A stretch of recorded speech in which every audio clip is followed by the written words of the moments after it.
आत्मवंदन masters ध्यान सागर के सामूहिक ध्यान सत्र में आप सभी का स्वागत है। तो आज हम मोनाली जी के साथ ध्यान भी करेंगे और साथ साथ माइंड टू मैटर जो स्वाध्याय हमारा चल रहा है, आज हम उसके आगे और जानकारी लेंगे और अपने ऊपर उस कार्य भी करेंगे। तो मैं स्वागत करती हूँ मोनाली जी का आज के इस सत्र के लिए। वेलकम मोनाली जी। आत्मवंदन मास्टर्स। अभी हम मेडिटेशन से स्टार्ट करते हैं, फिर बाद में आगे का सत्र लेंगे। जी।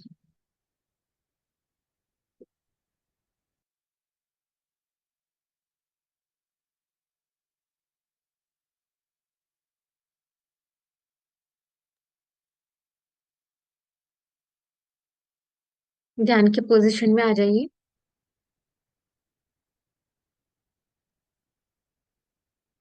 आलती पालती मारकर अपने हाथों को क्लास्प करते हुए और अपनी आंखों को बंद करते हुए हम ध्यान में उतरेंगे। मास्टर एक लाइट म्यूजिक चला दीजिएगा। पहले हम एक 3 सांस लेंगे जो बड़ी होगी, जिसे हमें फील करना है अपने स्टमक में, अंदर आती हुई और बाहर जाते समय उसे जब रिलीज करेंगे तो पेट अंदर होते हुए ऐसे 3 बार करेंगे हम।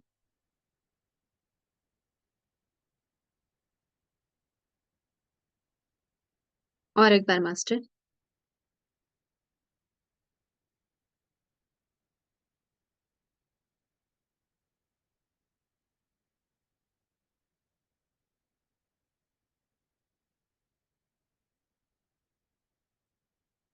गहरी सांस लेने के बाद अभी हम हमारी जो नॉर्मल आती जाती सांसें हैं उस पर फोकस करेंगे।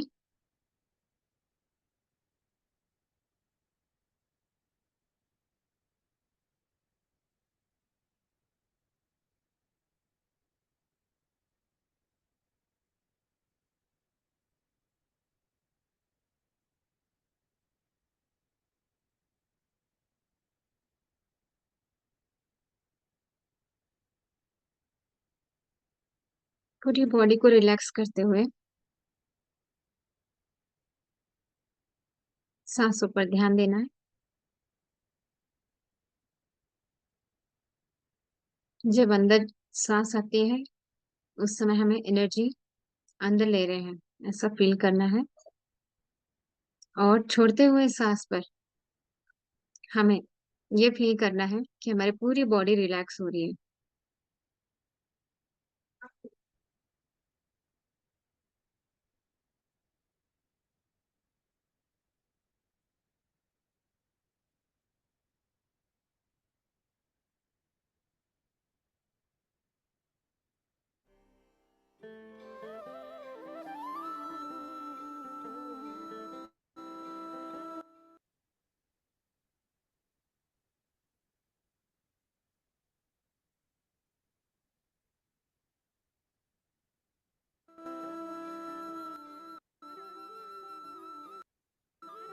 अल्फा स्टेट में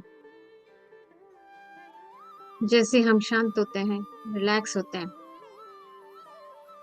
हमारी ब्रेन की अवस्था होती है अल्फा स्टेट में।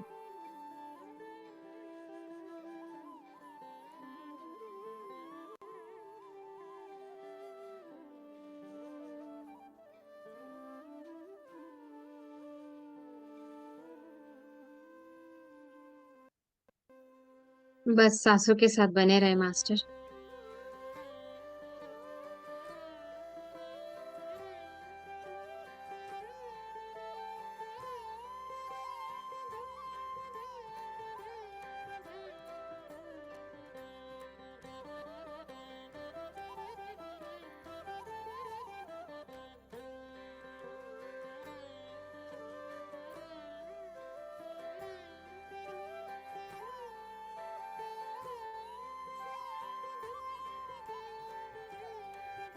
अंदर आती सांस और बाहर जाती सांस।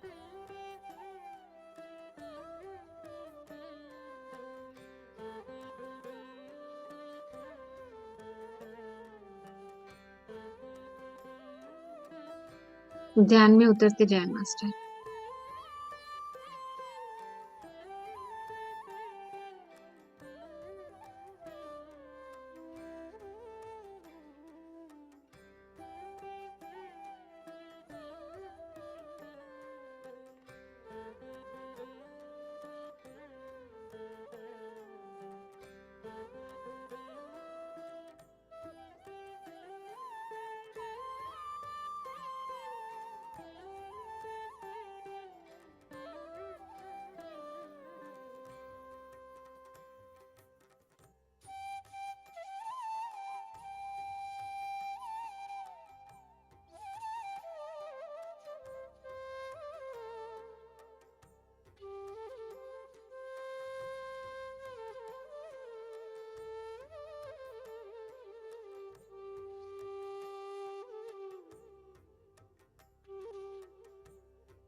सांसों के साथ बने रहे मास्टर। कोई विचार नहीं, दिन भर के सारे काम काज छोड़कर, सारे विचारों को छोड़कर अपने आप में उतरना है, अपनी सांसों के साथ।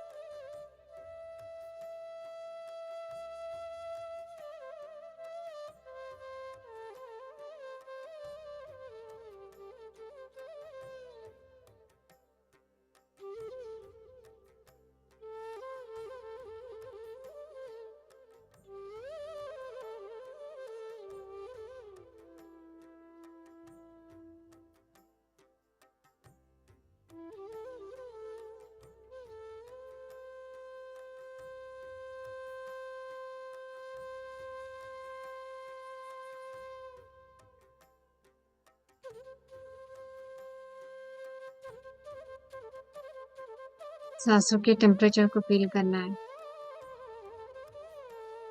अंदर आती सांस एक ठंडी सी,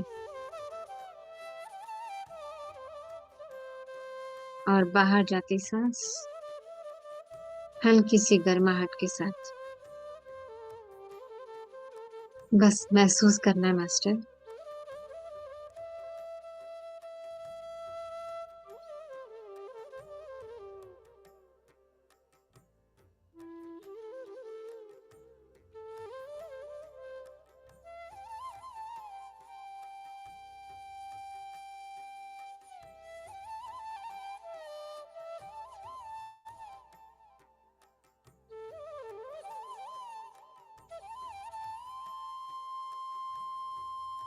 अपने जीवन में अगर कोई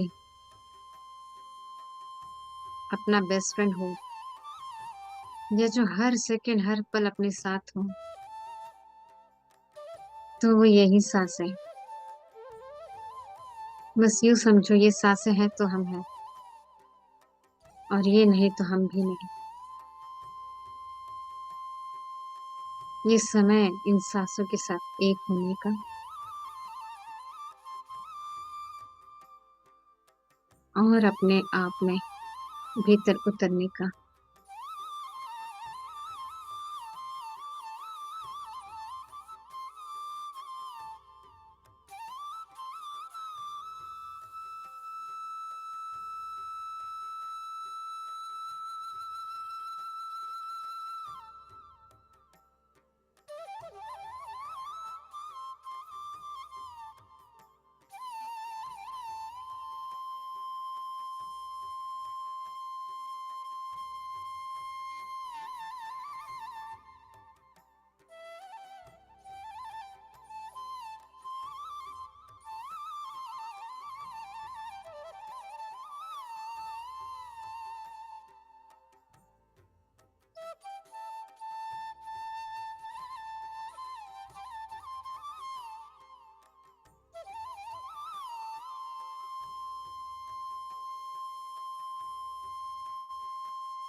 यदि मन भटके तो फिर से सांसों के साथ।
सांसों के साथ एक होते होते मास्टर्स,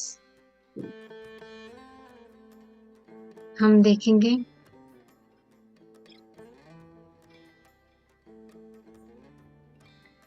हमारे आज्ञा चक्र में दोनों बाहों के बीच एक खिंचाव सा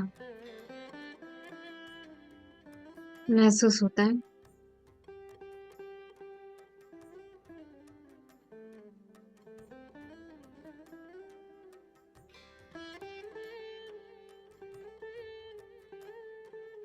इस स्थिति में हमें सांसों का एहसास नहीं होता, भान नहीं रहता।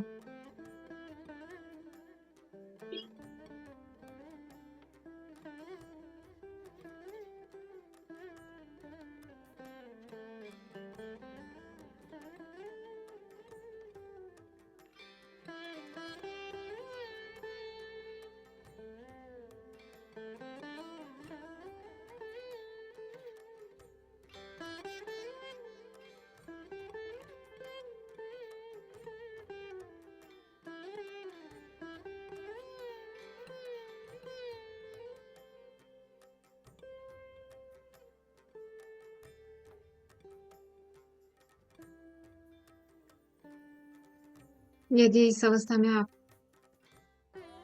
पहुंचते हैं, आपको कुछ हिलता हुआ अगर ब्रेन में जड़ जैसा फील हो या आपको ऐसा हल्के से वाइब्रेशन फील हो, तो ये समझिए थीटा स्टेज में आपका ब्रेन है।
मास्टर्स।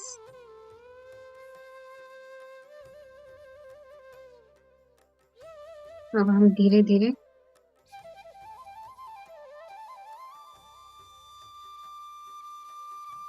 अपने बॉडी कॉन्शियसनेस में आएंगे, बिल्कुल आराम से।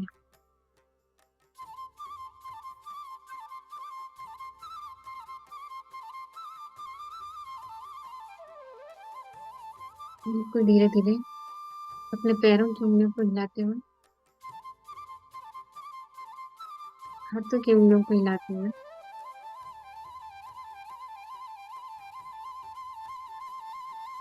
ग्रेटिट्यूड के साथ पितामह पत्री जी को नमस्कार करते हुए, अपनी हायर सेल्फ, मूल चेतना, सभी मास्टर्स को ग्रेटिट्यूड करते हुए, अपने आप को ग्रेटिट्यूड करते हुए, इस समय की, इस प्लेटफॉर्म की सबको ग्रेटिट्यूड देते हुए धीरे धीरे हम ध्यान से बाहर आते आएंगे। अब अपने हथेली को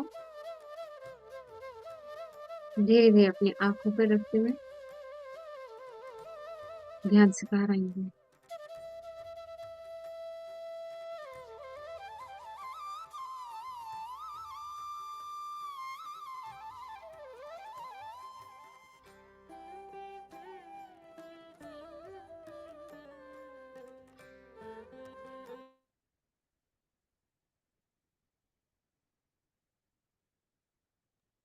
थैंक यू। बहुत ही सुंदर ध्यान रहा, बहुत ही सुंदर। हम थैंक यू थीटा सो तक मच। चले गए थे। मास्टर्स, एक रिक्वेस्ट है कि प्लीज आप अपना वीडियो प्लीज ऑन कर लें। जी। जी, मेडिटेशन करते वक्त हमें थोड़ा ऐसा एहसास होता है कि जैसे कहा हमने कि ब्रीथ, जो हम बाय बॉर्न से लेके डेथ के समय तक जो साथ रहती है, तो हमारे और अपने ब्रीथ के बीच में क्या आता है, क्या है जो हमें वो फोकस करने के मतलब एक बैरियर रहती है, क्या हो सकता है। ये हम एक जनरल कन्वर्सेशन कर रहे हैं, हम चैप्टर को शुरुआत करेंगे, बट ये बात समझने वाली है। क्या लगता है आपको, क्या चीज है जो हमारी ब्रीथ जो हर पल हमारा साथ निभाती है, लेकिन हम बहुत कम समय उसका एहसास रखते हैं। मन, सही कहा आपने, बिल्कुल सही। मन, मन हमारा बैरियर नहीं है एक्चुअली। लास्ट टाइम भी हमने ये बात किया था कि मन जो है, इसे हमें मोल्ड करना है, बनाना है, दोस्त बनाना है, जो नाउ मोमेंट में रह सके। क्योंकि सांसें तो नाउ मोमेंट में रहती है, हर पल चलती है, पर हम नाउ मोमेंट में नहीं रहते। तो जिस दिन जिस समय मतलब अभी हम जितने अवेयरनेस में आए हैं पीए सेशन की वजह से, तो ये बात हम जान चुके हैं कि नाउ मोमेंट में अगर आप रहोगे तो वहीं पे आपने क्या पा लिया, निर्वाण। निर्वाण कोई अलग अवस्था नहीं है, ये नाउ मोमेंट में रहने की और उस मोमेंट में एक प्रेम की भावना में रहना, वो हो गया अपना निर्वाण। बहुत बार सुना था हमने कि आत्म साक्षात्कार हो गया इसको उसको। Actually it is not a स्थिति, वो कोई एक स्थिति नहीं है। वो हर पल हर सेकंड हर उस एक मोमेंट में उसे फील करना। और आत्मा का स्वरूप क्या है, आनंद, परमानंद। वो खुद ही के लिए नहीं, वो सामने वाले को भी देखते समय उसी फेज में होता है। चाहे बाहर झगड़ा हो या बाहर कोई कुछ आपको एलिगेशन दे रहा हो, इसी स्थिति में बुद्ध भगवान रहते थे। इसी स्थिति में हमने महाराष्ट्र के संत तुकाराम, अगर आपने सुने होंगे, ये महान योगी उसी स्थिति में रहते थे। तो कहने का अर्थ यह है कि हमें आज जो हम जो कुछ भी डॉसन चर्च का माइंड टू मैटर भी पढ़ रहे हैं, अभी जो हम जानेंगे बहुत इंटरेस्टिंग है आज का टॉपिक। तो इस टॉपिक में भी हमें यही बताया कि हमारा एक एक मोमेंट हमारा एक न्यू बीइंग होता है। हम वो ओल्ड बीइंग जो एक सेकंड के पहले थे, वो अगले एक सेकंड में नहीं होंगे। So let's start. तो आज का चैप्टर फोर्थ चैप्टर पे आए हैं हम लोग, जिसका नाम है how energy regulates DNA and the cells of our bodies. तो मास्टर्स प्लीज मैम सबको अनम्यूट का ऑप्शन दे दीजिए, क्योंकि मैं चाहती हूँ कि सब लोग इसमें मतलब पार्टिसिपेट कर पाए। अब तक हमने कितना सीखा है, क्या समझा है, ये जरा मुझे उनसे आंसर्स आएंगे, सबसे आंसर्स आएंगे तो हम आगे अच्छे से प्रोसीड कर सकते हैं। प्लीज। कर जी। दिया कर दिया। जी। तो अभी तक हमने क्या जाना, एनर्जी मतलब क्या जाना है, प्लीज बताइएगा। अनम्यूट करके बोलिएगा जरा, हम लोग ना इसको टू वे कन्वर्सेशन में रखेंगे प्लीज। एनर्जी मतलब अभी तक हमने क्या समझा।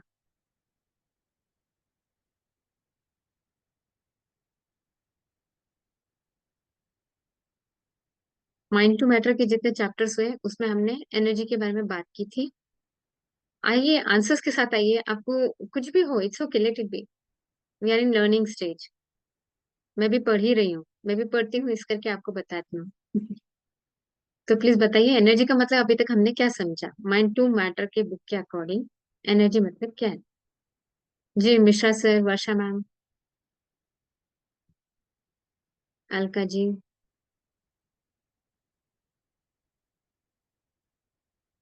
जी मैम। एनर्जी मतलब मैम, एक्चुअली इट्स सोर्स। जो भी हम सोचते हैं, जो भी हम फील करते हैं, जो हमारे इमोशंस होते हैं ना, परफेक्ट। जो इन्वायरमेंट में हम जो रिलीज करते हैं ब्रह्मांड में, वो एनर्जी। तो जैसी हमारी एनर्जी रहेगी वैसे हमारे हायर सेल्फ भी ऊपर ही सेम ही है। तो whatever the higher self receive the energy, same energy वो रेडिएट करके हमको वापस देते हैं। तो जो भी हमारे थॉट्स और इमोशंस हम सोचते हैं बाहर की दुनिया अलग है, हमारे साथ गलत हो रहा है, या इट्स हमारे साथ गलत नहीं हो रहा है, हमने वो एनर्जी रेडिएट किया तो हमारे हायर सेल्फ ने वापस रिटर्न करके हमको वही दे दिया वापस। This is what is energy. Very good. यानी आपने अभी तक बिल्कुल सही समझा है। माइंड टू मैटर का मेन एनर्जी से जो कंसेप्ट है, माइंड टू मैटर ही नहीं, ये अभी हम इस बात को समझ गए कि energy is nothing but your own thoughts emotions. पहले विचार आता है, उसके लिए वो फीलिंग आती है, यानी इमोशंस आते हैं, और फिर बाद में वो एक्शन में आता है ना। E is equal to M C square. So अब जो हम चैप्टर पढ़ने जा रहे हैं, हम पहले फिजिकल फिजिकल लेवल पे समझेंगे, और फिर बाद में हम एनर्जी के बारे में आगे बढ़ेंगे। तो यहाँ ऑथर बताते हैं कि you are not the same person second before, यानी एक सेकेंड जो अभी बीता, उसके जो अभी का जो नाउ सेकेंड है, तो आप वो वाले फिर से नहीं रहते। आप हर एक सेकेंड एक न्यू बिंग है। सुनने हैं? मतलब हम बहुत बार क्या करते हैं अपने आप को, देखो सुबह मिरर में उठते हैं तो कल का जो कल की जो मोनाली देख रही थी, वो इस सेकंड में वो मोनाली नहीं है। 84 बिलियन सेल्स ट्रांसफॉर्म हो चुके होते हैं इतने टाइम तक। तो अभी हम जानेंगे, यहाँ ऑथर हमें क्या बताते हैं कि हमारी बॉडी में 37 ट्रिलियन सेल्स है। बाप रे, 37 ट्रिलियन मतलब अगर एक यूनिवर्स में देखा जाए, मतलब एक पूरे ब्रह्मांड में गैलेक्सीज काउंट भी करे, तो भी ये इतने नहीं है जितना इतना अपने बॉडी में 37 ट्रिलियन है। इससे हमें क्या अंदाजा मिलता है कि हर एक इंसान एक ब्रह्मांड है, उस ब्रह्मांड से भी कहीं ज्यादा बड़ा है। तो इतने सारे हमारे बॉडी में सेल्स होते हैं, और हर एक सेकेंड में 8,10,000 सेल ये रिप्लेस होते हैं। कितनी शॉकिंग बात है ना। एक सेकेंड में 8,10,000 सेल रिप्लेस होते हैं, यानी मरते हैं और फिर नए जन्म लेते हैं। जबरदस्त। तो ये साइंस बताता है कि आपके बॉडी में एक दिन में per day RBC, new RBC कितने बनते हैं, 1 ट्रिलियन। यानी एक के सामने अगर 12 जीरो लगा दी ना, तो एक दिन में इतने सेल ट्रांसफॉर्म होते हैं, ट्रांसफॉर्म मतलब सॉरी न्यू बनते हैं। तो यहाँ समझने वाली बात यह है कि हमारे जो ये एक एक सेल है ना, इनका काम क्या होता है, ऑक्सीजन लेना, और जो कुछ भी न्यूट्रिएंट्स है वो दूसरे सेल को पास ऑन करना, ऐसे पास ऑन करना। तो ये जब क्रिया चलती है, तो एक सेल ज्यादा से ज्यादा उसकी, एक तो बोलते हैं ना शेल्फ लाइफ, तो वो 4 महीने तक की होती है। ऐसे तो ये रोटेशन चलता ही रहता है 8,10,000 सेल्स का, ऐसे ऐसे करके पूरा बॉडी 6 महीने के बाद पूरा ट्रांसफॉर्म हो जाता है। तो जो एक सेल है दूसरे सेल को जो ऐसे ट्रांसफॉर्म करता है, ये इसका 4 मंथ का एक पीरियड रहता है, उसकी शेल्फ लाइफ समझ लो।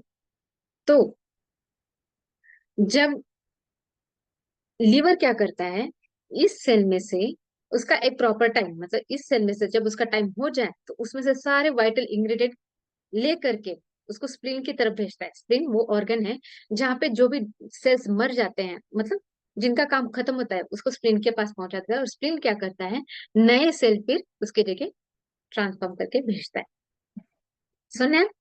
मतलब हमारी बॉडी में ये सर्कुलेशन चलता ही रहता है, स्प्लीन में से नए सेल्स रिजनरेट होते ही रहते हैं। तो इस तरीके से आपकी बॉडी ये हर 6 महीने में नए सेल तैयार करती है। ओके, ये पॉइंट क्लियर हो गया। अब हम आगे बढ़ेंगे। Body is constantly regenerating itself. अभी देखिए, हम बॉडी का एक पार्ट लेंगे। कौन सा पार्ट? पहला जो डाइजेस्टिव ट्रैक्ट है अपना, तो उसके ट्रैक की जो लाइनिंग होती है वो हर 4 दिन में नया रूप लेती है। यहाँ डॉसन चर्च ने हमें बहुत सुंदर एक चार्ट बना के दिया है, हर एक पार्ट ऑफ ऑर्गन वो कितने दिनों में नया रूप लेता है। तो इस तरीके से उन्होंने लंग टिश्यू के बारे में बताया। अपने लंग का जो टिश्यू होता है वो 8 दिन में पूरी तरीके से रीजनरेट होता है, लंग्स का। हम हर सेकंड हर वक्त कितना बदलते हैं, देखिए हमारा बॉडी पार्ट का एक एक ऑर्गन कैसे बदलता है। सेम वे स्केलेटन, जो अपना पूरा जो हड्डियों का जो स्केलेटन है, वो 1 साल में 10% रीजनरेट होता रहता है। सेम वे हमारे ब्रेन में कितने 84 बिलियन न्यूरॉन्स है, 84 बिलियन न्यूरॉन्स। तो हर एक न्यूरॉन क्या करता है, सिनाप्सिस यानी नया कनेक्शन बनाता है, थाउजेंड्स ऑफ न्यूरॉन्स के साथ हर एक सेकंड कनेक्शन बनाता रहता है। तो इससे क्या होता है, 1 न्यूरॉन पर सेकेंड में बदलता रहता है, हर एक सेकेंड में एक एक न्यूरॉन, यानी 84 बिलियंस ऑफ न्यूरॉन ये धीरे धीरे धीरे एक एक सेकंड में जब एक न्यूरॉन बदलता है, इसी तरीके से बाकी भी चेंज होते हैं। यानी हम हर दिन नया मेमोरी बनाते हैं अपने ब्रेन में, मेमोरी बनाते हैं या सोच विचार करते हैं। और जैसे हम मेडिटेशन में आते हैं तो हम क्या करते हैं, हम वो प्लेटफॉर्म तैयार कर लेते हैं खुद को नया बनाने के लिए, रीजनरेट करने के लिए। और इसी तरीके से आप पिछले बार भी ये लेक्चर में हुआ था कि हिपोकैम्पस हमारे बॉडी का वो पार्ट है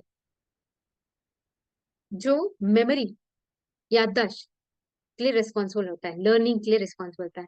तो ये हिप्पोकैम्पस में बहुत सारे न्यूरॉन्स होते हैं जो सिनाप्सिस बनाते हैं, और जो पुराने सेल्स होते हैं उनको प्रून आउट करते हैं, प्रूनिंग करते हैं, निकाल देते हैं, और नए नए बनते जाते हैं। तो इस तरीके से अपना ब्रेन भी नया नया होता रहता है। सेम वे उन्होंने एक एग्जाम्पल दिया है, लीवर, अपने बॉडी का इंपॉर्टेंट पार्ट जो है लीवर। ये लीवर क्या करता है, ये भी ट्रांसफॉर्म होता है। तो इसका टाइम कितना है, ज्यादा से ज्यादा इसको बता है 5 महीने में, 5 महीने वो पूरा नया बन जाता है। एग्जाम्पल यहाँ बताते हैं ऑथर कि अगर एक बंदे ने ट्रांसप्लांट किया, द डोनर ने ट्रांसप्लांट किया है, एक उसका लीवर का एक हाफ पार्ट उसको दिया है, तो कम से कम 8 हफ्ते के टाइम में वो डोनर अपना पूरा लीवर रिगेन कर लेता है, फिर से उस साइज में आ जाता है। ये जबरदस्त फिजियोलॉजी है ना, ये साइंस से बता सकता है, लेकिन ये ये प्रकृति ने दिया है हमें इतना, मतलब ऐसा गिफ्ट जो आर्टिफिशियली बनाया नहीं जा सकता। तो यानी अपने बॉडी में एक एक चीज, एक एक पार्ट वो ऐसी है कि जिसका कोई मोल नहीं, और वो अपने आप को पूरी तरीके से तैयार भी करती है, नया बनाती है। इसके लिए हमें अलग से कुछ करना ही नहीं है।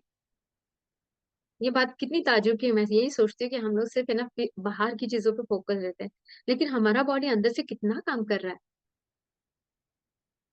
और हमें करना क्या है।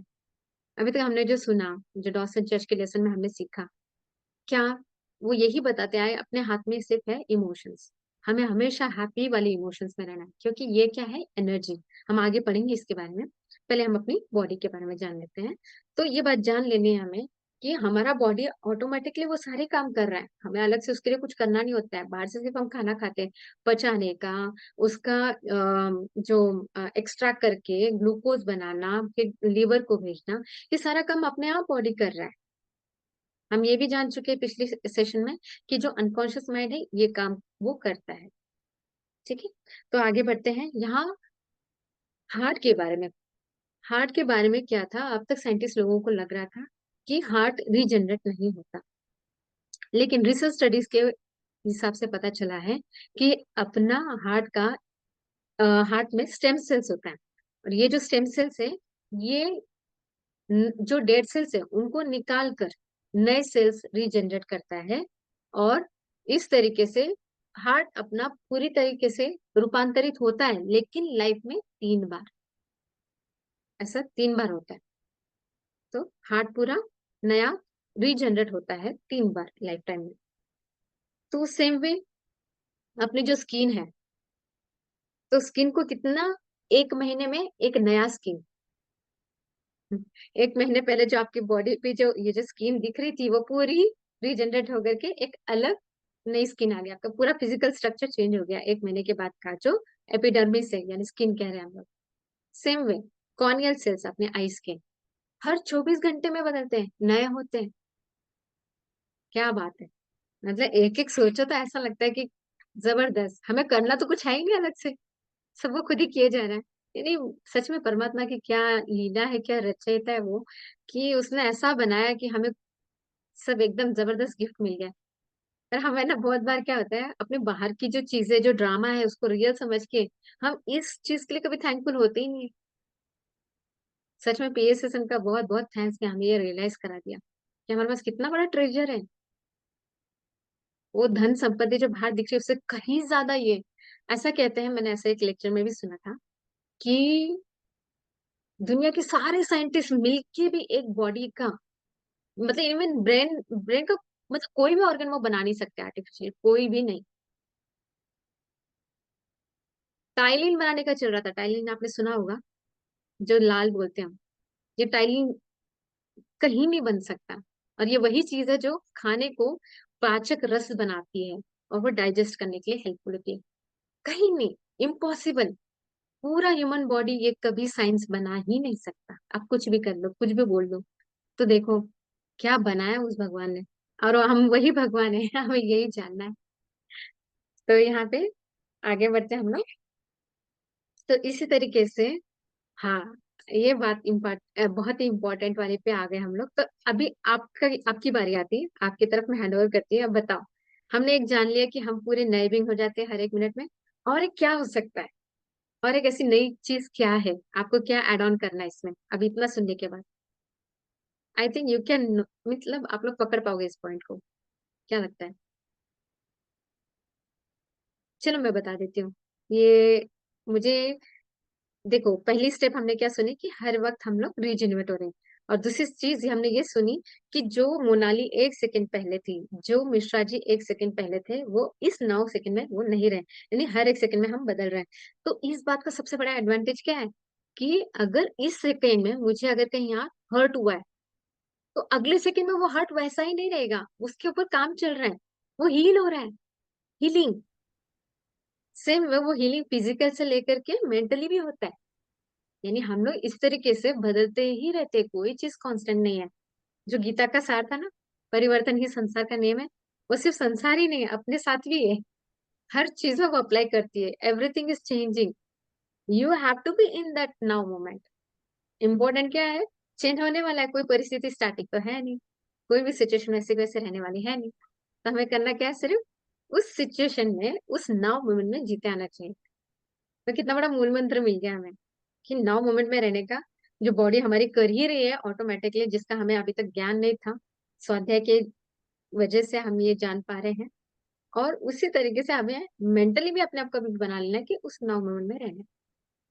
तो यहाँ पे ऑथर ये बताते हैं कि कोई डॉक्टर का प्रिस्क्रिप्शन आपको ठीक नहीं करता, कोई हीलर, मतलब सॉरी, यहाँ पे थेरेपिस्ट बताया, कोई थेरेपिस्ट आपको नहीं हील नहीं करता, या कोई हर्ब या कोई ड्रग, कोई डॉक्टर नहीं करता।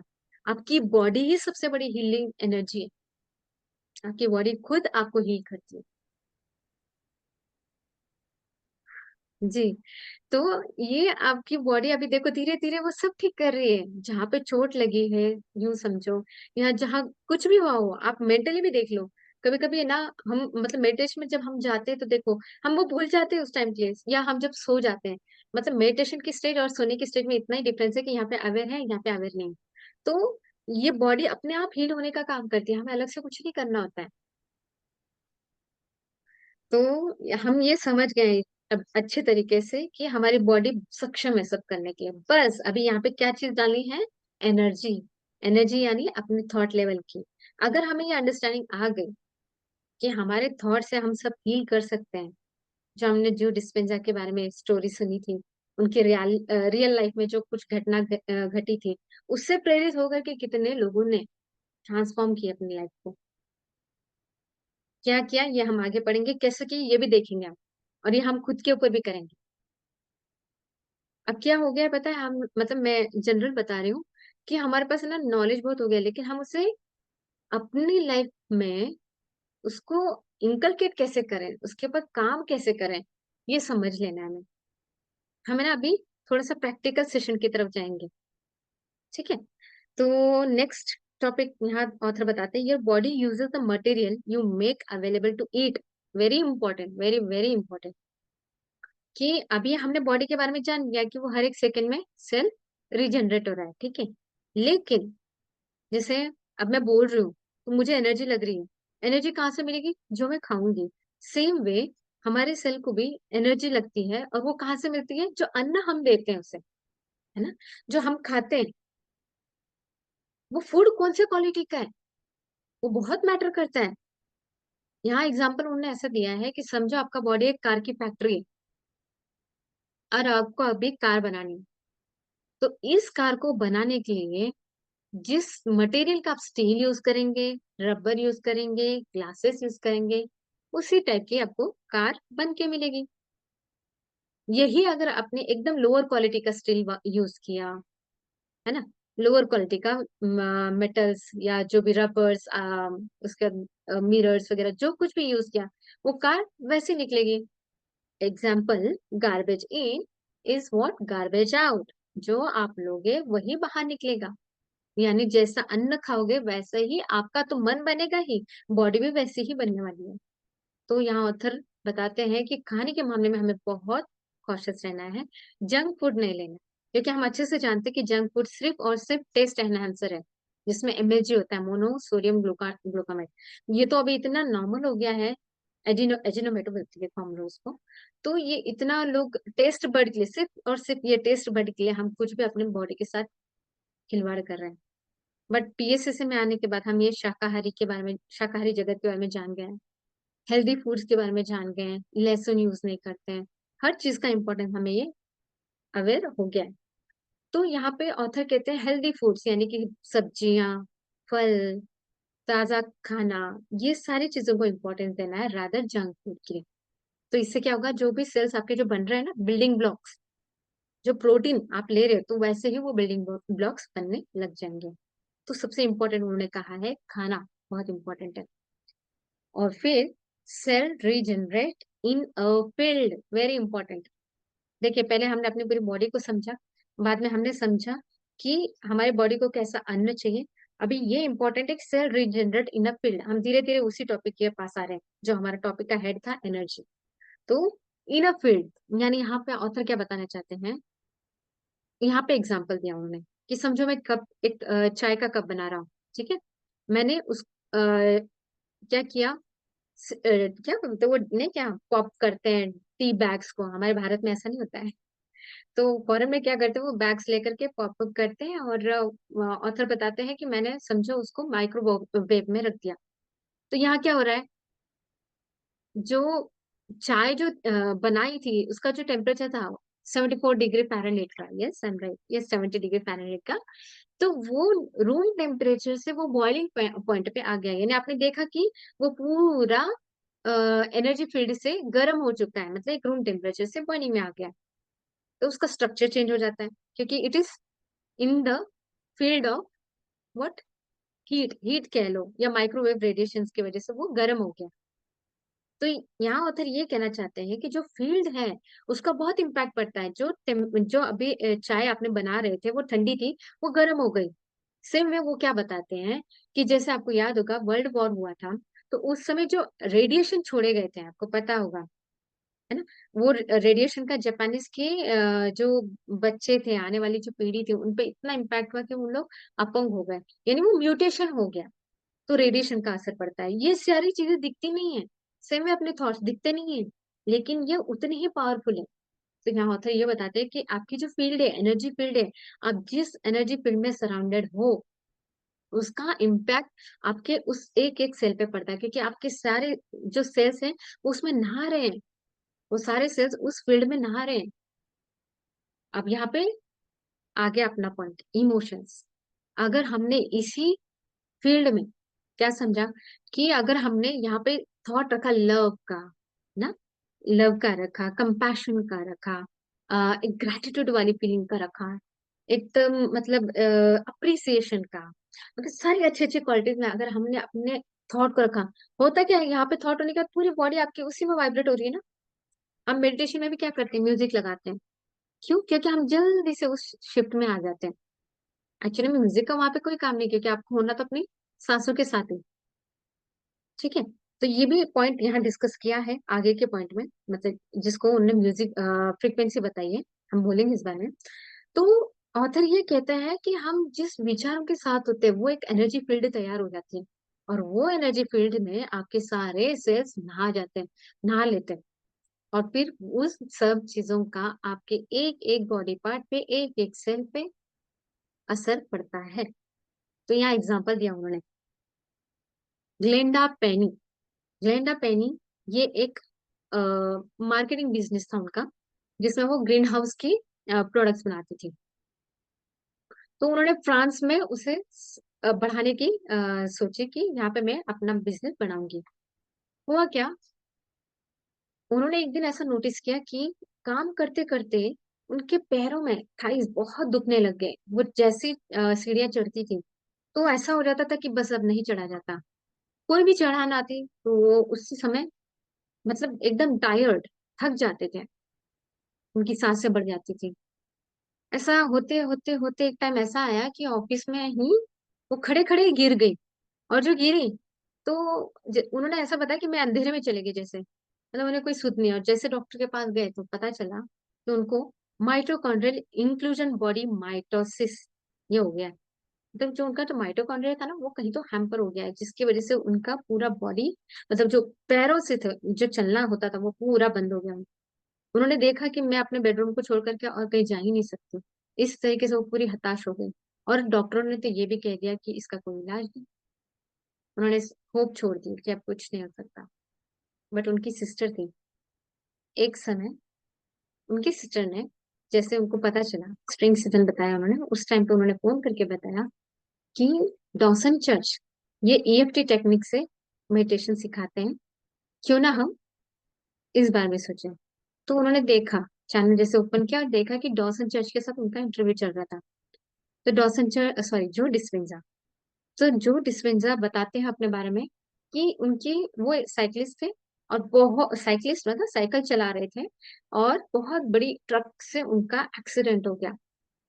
अब देखो ये इंपॉर्टेंट पॉइंट है, ये हमें भी अपनी लाइफ में अप्लाई करते हुए आएगी। तो वो यहाँ ऑथर ने बहुत इंपॉर्टेंट टर्म यूज किया, ध्यान से सुनना।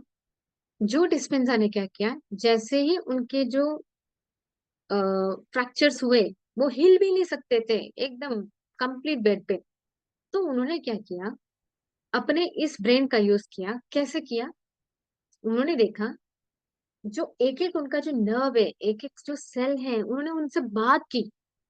देखो एक सुनने वाली बात है, एक एक सेल को, एक एक जो उनका बॉडी का एक एक ऑर्गन था, उनके साथ उन्होंने बात की। और बात करते समय उन्होंने अपने आप को प्रोजेक्ट किया, किसमें, मैं एकदम ठीक ठाक हूँ, सीधे से खड़े हूँ, अच्छे से चल रहा हूँ, हेल्दी हूँ। हम क्या करते हैं, देखिए इस बार में ना रंजन सर बहुत अच्छे से बताते हैं कि हम मैनिफेस्ट करते समय भी क्या कर रहे हैं, क्या बोल रहे हैं, ये बहुत जरूरी है। अगर उन्होंने, जो डिस्पेंजा ने अगर ये वर्ड यूज किया होता कि मेरा ये फ्रैक्चर ठीक हो जाए, मेरा ये फ्रैक्चर ठीक हो जाए, तो ये स्टेटमेंट पूरा गलत है। समझ पा रहे हैं आप? अगर आपको कहीं चोट लगी और आपने ये स्टेटमेंट यूज की कि मेरा ये चोट ठीक हो जाए, तो ये गलत स्टेटमेंट होगा। आपको बॉडी को वो नहीं करना है, आपको बॉडी को उस यूनिफाइड क्या बोलेंगे, फील्ड में लाना है, यूनिफाइड फील्ड। ये इंपॉर्टेंट है, समझने वाली बात है। फील्ड का यहाँ पे ऑथर को क्या कहना है कि आपको पूरी तरीके से उसको जीना है, आपको देखना है कि मैं पूरा ठीक हो चुका हूँ। ऑथर बताते हैं कि जो डिस्पेंजा ने यही किया, उन्होंने अपने आप को इस तरीके से देखा, इस तरीके से प्रोजेक्ट किया कि मैं पूरी तरीके से ठीक हूँ, मेरी रीढ़ की हड्डी ठीक है, एक एक सेल मेरा हेल्दी है, एक एक नर्व मेरा अच्छे से काम कर रहा है, मैं पूरा हेल्दी वेल्दी हैप्पी हूँ। ऐसे देखा उन्होंने। मैं आपको मेरा ये अनुभव, आई डोंट नो मैंने आपको शेयर किया था या नहीं, ये मैनिफेस्टेशन का काम कैसे होता है। आपको अलग से उसको प्रे नहीं करना होता है कि हे भाई, हे भगवान ये ठीक कर दो, नहीं। आपको उसको जीते आना चाहिए। ये बहुत बड़ा मूल मंत्र है, जीते आना चाहिए। आपको ऐसा फील करना कि वो है। तो मैंने क्या किया था, मेरा एक्सपीरियंस ऐसा था कि जब मैं पढ़ाई कर रही थी, एग्जाम्स दे रही थी, तो मुझे किसी ने बताया था कि मैनिफेस्ट कैसे करना है, कि आपको सिर्फ देखना है कि बोर्ड जहाँ पे डिस्प्ले होता है ना आपका मेरिट लिस्ट, उसमें आपका नाम है। तो सच बता रही हूँ मैं आपको, वो एक मंत्र था, सेंट जूड डिस्पेंसर ने भी यही किया। आप उस फील्ड को जियो, यूनिफाइड फील्ड में आ जाओ। क्या करना है, जस्ट क्लोज योर आइज और देखो। मैंने वही किया, मैंने देखा कि मेरे उस मेरिट लिस्ट में मेरा नाम है, मोनाली देवी हरिपाबुल, सेलेक्टेड। एंड सच बताऊं, बिल्कुल वैसा ही आया। इतना काम करता है, आप उस चीज को अट्रैक्ट करो क्योंकि आपने उसका पिक्चर बना लिया। तो सेम वे जो डिस्पेंसर ने भी अपने आप को उसी तरीके से प्रोटेक्ट किया कि ही इज हेल्दी वेल्दी भी। तो आज हमने ये बहुत बड़ी चीज सीख ली है। अगर आपको लगता है कि आपके अंदर फियर है, ठीक है, आपको लगता है कि मेरे अंदर ये चीज है और मुझे यहाँ पे ठीक करना है खुद को, मैं बहुत जल्दी डिसमूड हो जाता हूँ, बहुत जल्दी डिस्परेट फील करता हूँ, या बहुत जल्दी डिप्रेशन में चल जाता हूँ, वट एवर, डिप्रेशन ये बहुत ज्यादा हाईएस्ट स्टेज हो गई, सैड फील करता हूँ, वट एवर, या किसी ने मुझे कह दिया, सबसे बड़ा प्रॉब्लम हमारा क्या है, हम सबका वीक पॉइंट जो हम अभी काम कर रहे हैं, इवन मैं भी अपने ऊपर ये काम करी। अब मैं भी चाहती हूँ कि मैं इस पे काम करूँ और इसी रूप में मैं आपको मैनिफेस्ट, अपने आप को मैनिफेस्ट करूँ। तो क्या, कि सामने वाला कुछ भी बोल दे। मैं और एक बुक पढ़ रही हूँ अभी, मैं आपको बताती हूँ, बहुत अच्छी है। आपने शायद सुना होगा, the four agreements, I think इसका सीरीज चल रहा है ना रामेश्वर जी, फोर एग्रीमेंट्स। इसमें ना लास्ट में ना उन्होंने बहुत सुंदर बताया, मुझे वो चैप्टर मिला है, कोइंसिडेंटली वही मिला है स्वाध्याय करने के लिए। तो वो टर्म मैंने पकड़ लिया कि हमें क्या करना है, हम जिस भी फेज में है हमें लव फील करना है। सामने वाला आदमी ना अगर आपके सामने बुरा भी हो, या आपको बुरा भी बोल रहा हो, या वो नाराज भी हो ना, आपको ये थॉट लाना है, देखो सब खेल थॉट का है। आपको ये थॉट लाना है कि वो जो भी बोल रहा है ना, वो मेरे हित के लिए, मेरे प्यार के लिए बोल रहा है, उसके अंदर भी एक प्यार छिपा है। तो देखो आपका परसेप्शन बदल दिया। देखो, हम एक चीज तो पूरी तरीके से सीख गए कि आपका परसेप्शन, विजडम बोला तो क्या, परसेप्शन आ जाता है। विजडम मतलब यहाँ पे समझने वाली ये बात है, विजडम तो ठीक है, आपको बहुत एक एक तल पे आपको एक अलग अलग नॉलेज मिल जाएगा, लेकिन खुद पे जो करना है ना वो ये कि आपको परसेप्शन बनाना है। और परसेप्शन क्या, कि लव, सामने वाला आदमी कैसा भी हो, कुछ भी हो, आप ये समझना कि इसमें भी कुछ मेरा हित छिपा है। जब आप ये परसेप्शन बना लो ना, तो आपको कुछ भी हार्ड नहीं जाएगा। सामने वाला बंदा भी आपको ना ऐसा लगेगा, "हाय, सच में यार ये कितना ग्रेट है", थैंक्स आएगा अंदर से। मैं खुद अभी इस पे काम कर रही हूँ। मैं से अभी भी बहुत बार मैं झटके खाती हूँ, गिरती हूँ, पर फिर उठती हूँ, फिर ये थॉट लाती हूँ। और हमें धीरे धीरे अपने ब्रेन को ये सीखना है, बनाना है, आदत डालना है, सबकॉन्शियस माइंड में उतारना है। तो ये चीज आज हम इस लेसन से सीख लेंगे। दर्शन चर्च के एक एक लेसन में इतना बड़ा मंत्र छुपा है ना, अगर हमने ये सीख लिया ना कि हमें इस बुक से सीखना क्या है, तो वो यही कि हम सीख ले कि वो क्या बताना चाहते हैं। एक एक मूल मंत्र है। आज के इस चैप्टर में हम ये जान जाएंगे, फील्ड बनाना, यूनिफाइड फील्ड। अल्बर्ट आइंस्टाइन ने भी यही टर्म यूज किया था, यूनिफाइड फील्ड, जहाँ पे सारी जो एनर्जीज है, universal energies, gravitational force, static forces, सारे फोर्सेस सारे एक जगह आ जाते हैं और वो काम करने लगते हैं। क्यों, आप दे रहे हो से थॉट की एनर्जी, आपको सिर्फ थॉट एनर्जी देनी है। और जो मैं फोर एग्रीमेंट में पढ़ रही हूँ ना, you will be in that परमानंद स्थिति when you will be in each and every moment of love and compassion। परमानंद मतलब क्या है, आपको खुशी होती है, खुशी कब होती है, when you feel someone love us, और we are in love। आपने ये फील किया होगा, हम सब इस स्टेज में से जा चुके हैं कि लव ऐसी फीलिंग होती है ना कि दुनिया में सबसे सुंदर फीलिंग होती है। तो हम अभी तक हर कोई बंदा, हम सभी ना उस मृग की तरह है, वो हरण हिरण की तरह है, जो बाहर ढूंढ रहे थे, और जब पता चला तो यार सारी कस्तूरी तो अंदर ही है। सारी खुशियों का जो स्टोर है वो हम ही है। और ये पीएस हमने हमें बहुत अच्छे से समझा दिया कि बाहर कहीं नहीं है। जब हम मेडिटेशन में उतरते हैं तो हम खुद को जान जाते हैं, और वो सारा प्यार जो है वो अपने आप उमड़ने लगता है डेल्टा फेज में। हम यहाँ पे भी हमारे ऑथर फिर से ये बता रहे हैं, जो हमने पिछले लेसन में पढ़ा था, डेल्टा अवस्था क्या है, वो उसमें क्या फीलिंग आती है। तो मेडिटेशन में देखो हमें ये सब चीजें मिल रही है, हमें अलग से कुछ प्रिटेंड भी करना नहीं है। ध्यान करने का महत्व यही तो है कि हम ये जान जाएं। जानना भी नहीं है, यहाँ अपने आप होने लगता है। डेल्टा स्थिति में जब मेडिटेशन पहुंच गया तो ये सारे हार्मोन रिलीज होने लगता है, and you will feel that serotonin, endorphins, और हैप्पी हार्मोन्स क्या, ऑक्सीटोसिन्स, ये सारे रिलीज होने लगते हैं। सिर्फ मेडिटेशन करना, कुछ नहीं है, बाहर ढूंढना ही नहीं है, यहीं पे सब पड़ा हुआ है। सिर्फ अंदर जाना है, और अपने बेस्ट फ्रेंड के साथ, यानी सासू के साथ, या उसे गुरु कह लो, उसके साथ। गुरु तो भी स्ट्रिक्ट होता है, ये बेचारा स्ट्रिक्ट ही नहीं है।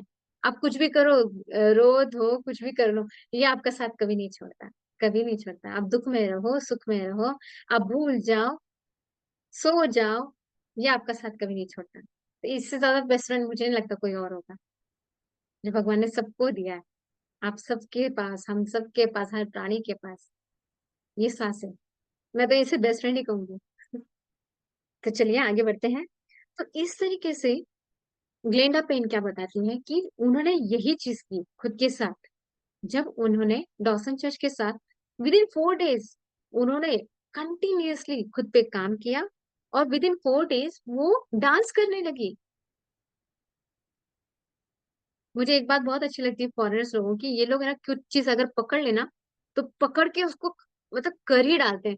वैसे हम लोग क्या करते हैं, हाँ आज नहीं कल करेंगे, कल नहीं फिर अब करेंगे, हाँ समय नहीं है। लेकिन नहीं, हमें ये चीज उनसे सीखने जैसी है कि उन लोग है ना हर चीज को ना पूरा डिवोटेडली करते हैं। तो इस तरीके से ग्लेंडा पेन बताती है कि वो अपने इस इश्यू से, माइटोकॉन्ड्रियल इंक्लूजन जो डिजीज उन्होंने बताया, उसमें से वो बाहर निकल आई, सिर्फ और सिर्फ ईएफटी टेक्निक से। ईएफटी मतलब आपने, मैंने पहले ही बताया था, वो टैपिंग टेक्निक्स होती है। तो इस टैपिंग टेक्निक से, मेडिटेशन से, वो अपने इस जो कुछ भी उनके साथ जो इशू था, थाइस का जो चल ना पाना, वो सब ठीक हो गया। अब आगे ऑथर बताते हैं, when serious disease simply disappear. अब सेम वे ये हम लोगों ने पहले भी पढ़ा था कि बहुत सारे एक्सपेरिमेंट्स हुए। देखिए, bill bill bill bill something कुछ नाम बताया उस साइंटिस्ट का। उन्होंने देखो वो रैट्स के ऊपर किया था एक्सपेरिमेंट, तो उसमें भी उन्होंने हीलिंग के द्वारा उनको ठीक किया था। तो ऐसे बहुत सारे लोगों ने अपने ऊपर काम करके खुद को ठीक किया, और उसको साइंस, उसको मेडिकल इंडस्ट्री नाम क्या देती है, स्पॉन्टेनियस रेमिशन। स्पॉन्टेनियस रेमिशन यानी बॉडी अपने आप को ठीक कर रही है। और वो कैसे कर रही है, जस्ट बाय द थॉट्स, है ना। तो यहाँ पे बताया कि स्पॉन्टेनियस रेमिशन से बहुत सारे कैंसर पेशेंट्स ने अपने आप को ठीक किया है। अब आपको ये बात बता दूं, स्ट्रेस कितना भयानक है हम जानते हैं। क्या आप में से कोई बता सकता है स्ट्रेस हार्मोन के कोई एक दो नाम? जी। कॉर्टिसोल। Very good. और आई थिंक गुस्सा आता एड्रेनालिन है भी तो देखो, यस है। Perfect, very good, very good, very good. तो यहाँ ऑथर यही बताते हैं, ये जो दो चीजें है ना, ये बहुत बड़े दुश्मन है, राहु केतु कह लो, एड्रेनालिन और कॉर्टिसोल। ये दो हार्मोन क्या करते हैं समझो, अगर किसी पेशेंट में कैंसर की ये ट्यूमर्स हो, ठीक है, तो ये क्या करते हैं, ये और उसमें बढ़ोतरी कर देते हैं।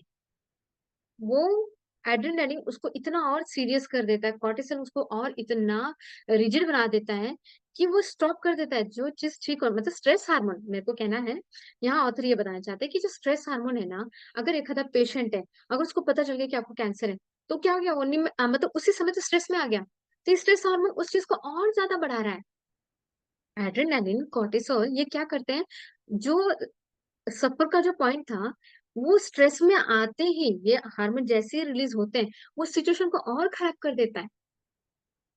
लेकिन उसी समय अगर हम मेडिटेशन में क्या करते हैं, हम स्ट्रेस में नहीं होते ना, हमें स्ट्रेस का तो क्या खुद का भी पता नहीं होता है।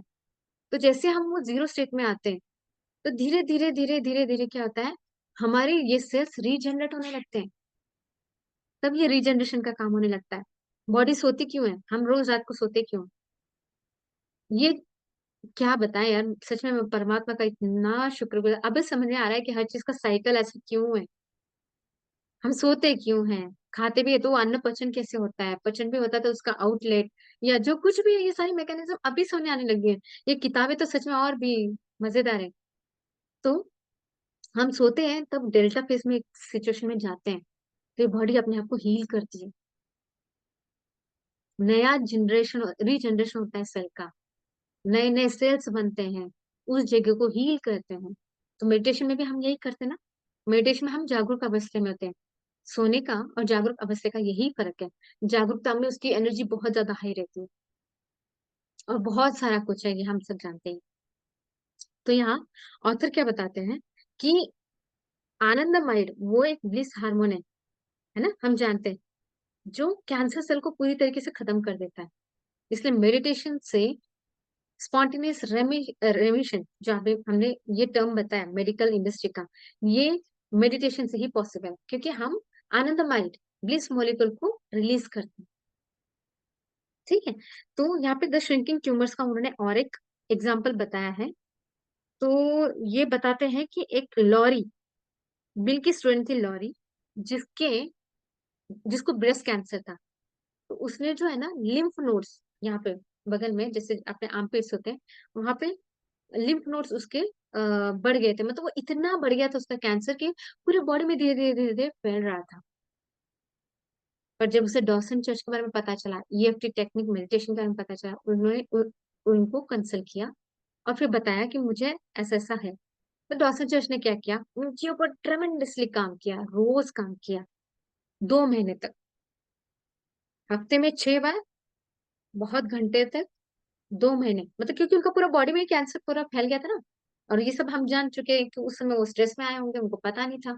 लेकिन वो एक स्टेज पे आकर के उन्होंने जैसे डॉसन चर्च को रीच किया, अप्रोच किया, तो उन्होंने देखा ईएफटी टेक्निक जो उन्होंने यूज की वो इतनी ट्रेमेंडस थी। यहाँ ऑथर बताते कि मैं उस पे इतना काम कर रहा था कि मेरे खुद के बगल में वो नोट्स मैंने फील किया, लेकिन जैसे वो फिजिकली उनसे डिस्कनेक्ट होती थी तो वो नॉर्मल हो जाते थे। यानी मतलब देखिए, आप अगर किसी सिचुएशन की उस स्थिति में अगर आप रहते हैं, तो आपकी बॉडी बिल्कुल बराबर उसी तरीके से अकॉर्डिंगली काम करने लगती है, फील करने लगती है। अगर आपने 1 मिनट भी सोचा ना कि मेरे को सिर दर्द है, वो अपने आप आ जाएगा, क्योंकि आपने कमांड कर दिया, आपकी बॉडी वो सब सीक्रेट करने लग जाती है। तो सेम वे यहाँ पे ऑथर भी बताते हैं कि मैंने उस पर इतना काम किया कि मैंने ये फील किया था, लेकिन जैसे फिजिकली डिस्कनेक्ट होते थे वो उसमें से बाहर चल जाते थे। ठीक है। तो यहाँ पे when a consciousness shift, author बोलते हैं जैसे हमारी सोच, हमारी जागरूकता शिफ्ट होती है, उसी तरीके से क्या होता है, हमारे सेल्स भी बनना शुरू हो जाते हैं। तो अभी हमने क्या कहा, ऑथर एक ही कहना चाहते हैं कि बस आपको हमेशा एक लव कंपैशन और इस स्टेट में रहना है, क्योंकि आपके सेल उसी तरीके से बनेंगे जो 1 सेकंड में 8,10,000 सेल बन रहे थे। ठीक है। जो ट्रांस मतलब एक खत्म होकर के बन रहे हैं, वो धीरे धीरे कर करके पूरी बॉडी बन रही है ना। तो क्यों ना आप उस एक एक सेकंड में, उस एक एक मोमेंट में आप लव और कंपैशन की एनर्जी में रहे, है ना। अगर आप उस एनर्जी में रेडिएट करेंगे तो पूरी बॉडी आपकी वही हो जाएगी, और आप जिससे भी मिलोगे वो बंदा भी वही फील करेगा। हमने देखा होगा, देखा भी, फील भी किया है। कुछ लोग ऐसे होते हैं ना जिनके पास फील होता है, हमें यार ऐसा लगता है इनसे बात करते ही रहे। ये सब क्या है, ये उनका उनका खुद का ऑरा बन गया, उनकी एक एनर्जी फील्ड बन गई, क्योंकि वो उसी फेज में रहते हैं। पॉजिटिव एनर्जी वाले लोग वो पॉजिटिव जो होते हैं ना, तो सामने वालों को भी अट्रैक्ट करते हैं। उनको भी लगता है इनसे बात करें, इनसे कुछ सीखें, क्योंकि उन्होंने अपने आप को बनाया उस फेज में। तो आपकी कॉन्शियसनेस किस स्टेट में है, ये बहुत मैटर करता है। मैं मेरा एग्जांपल एक बताऊंगी छोटा सा। मेरी एक सीनियर थी, वो हमेशा पढ़ाई की इसमें रहती थी, तो कंटिन्यूअसली वो कुछ ना कुछ पढ़ती थी। तो उसके पास इतना नॉलेज था कि वो रेडिएट करता था। मतलब मैं क्या, कोई भी अगर उनसे बात करे तो ऐसा लगता है कि ये ज्ञान का भंडार है, क्योंकि उनका कॉन्शियसनेस किस में था, पूरा उस फेज में था। वो टोटली पूरा पूरा मतलब पढ़ाई के फेज में, हमेशा लर्निंग फेज में, पढ़ती भी थी, ऑब्जर्व भी करती थी, बताती भी थी। तो यानी कि अपना एक एक जागरूकता, एक एक कॉन्शियसनेस, ये हमारी लाइफ पे कितना इम्पैक्ट करता है। एक एक सेल भी उसी तरीके से बनता है। ठीक है।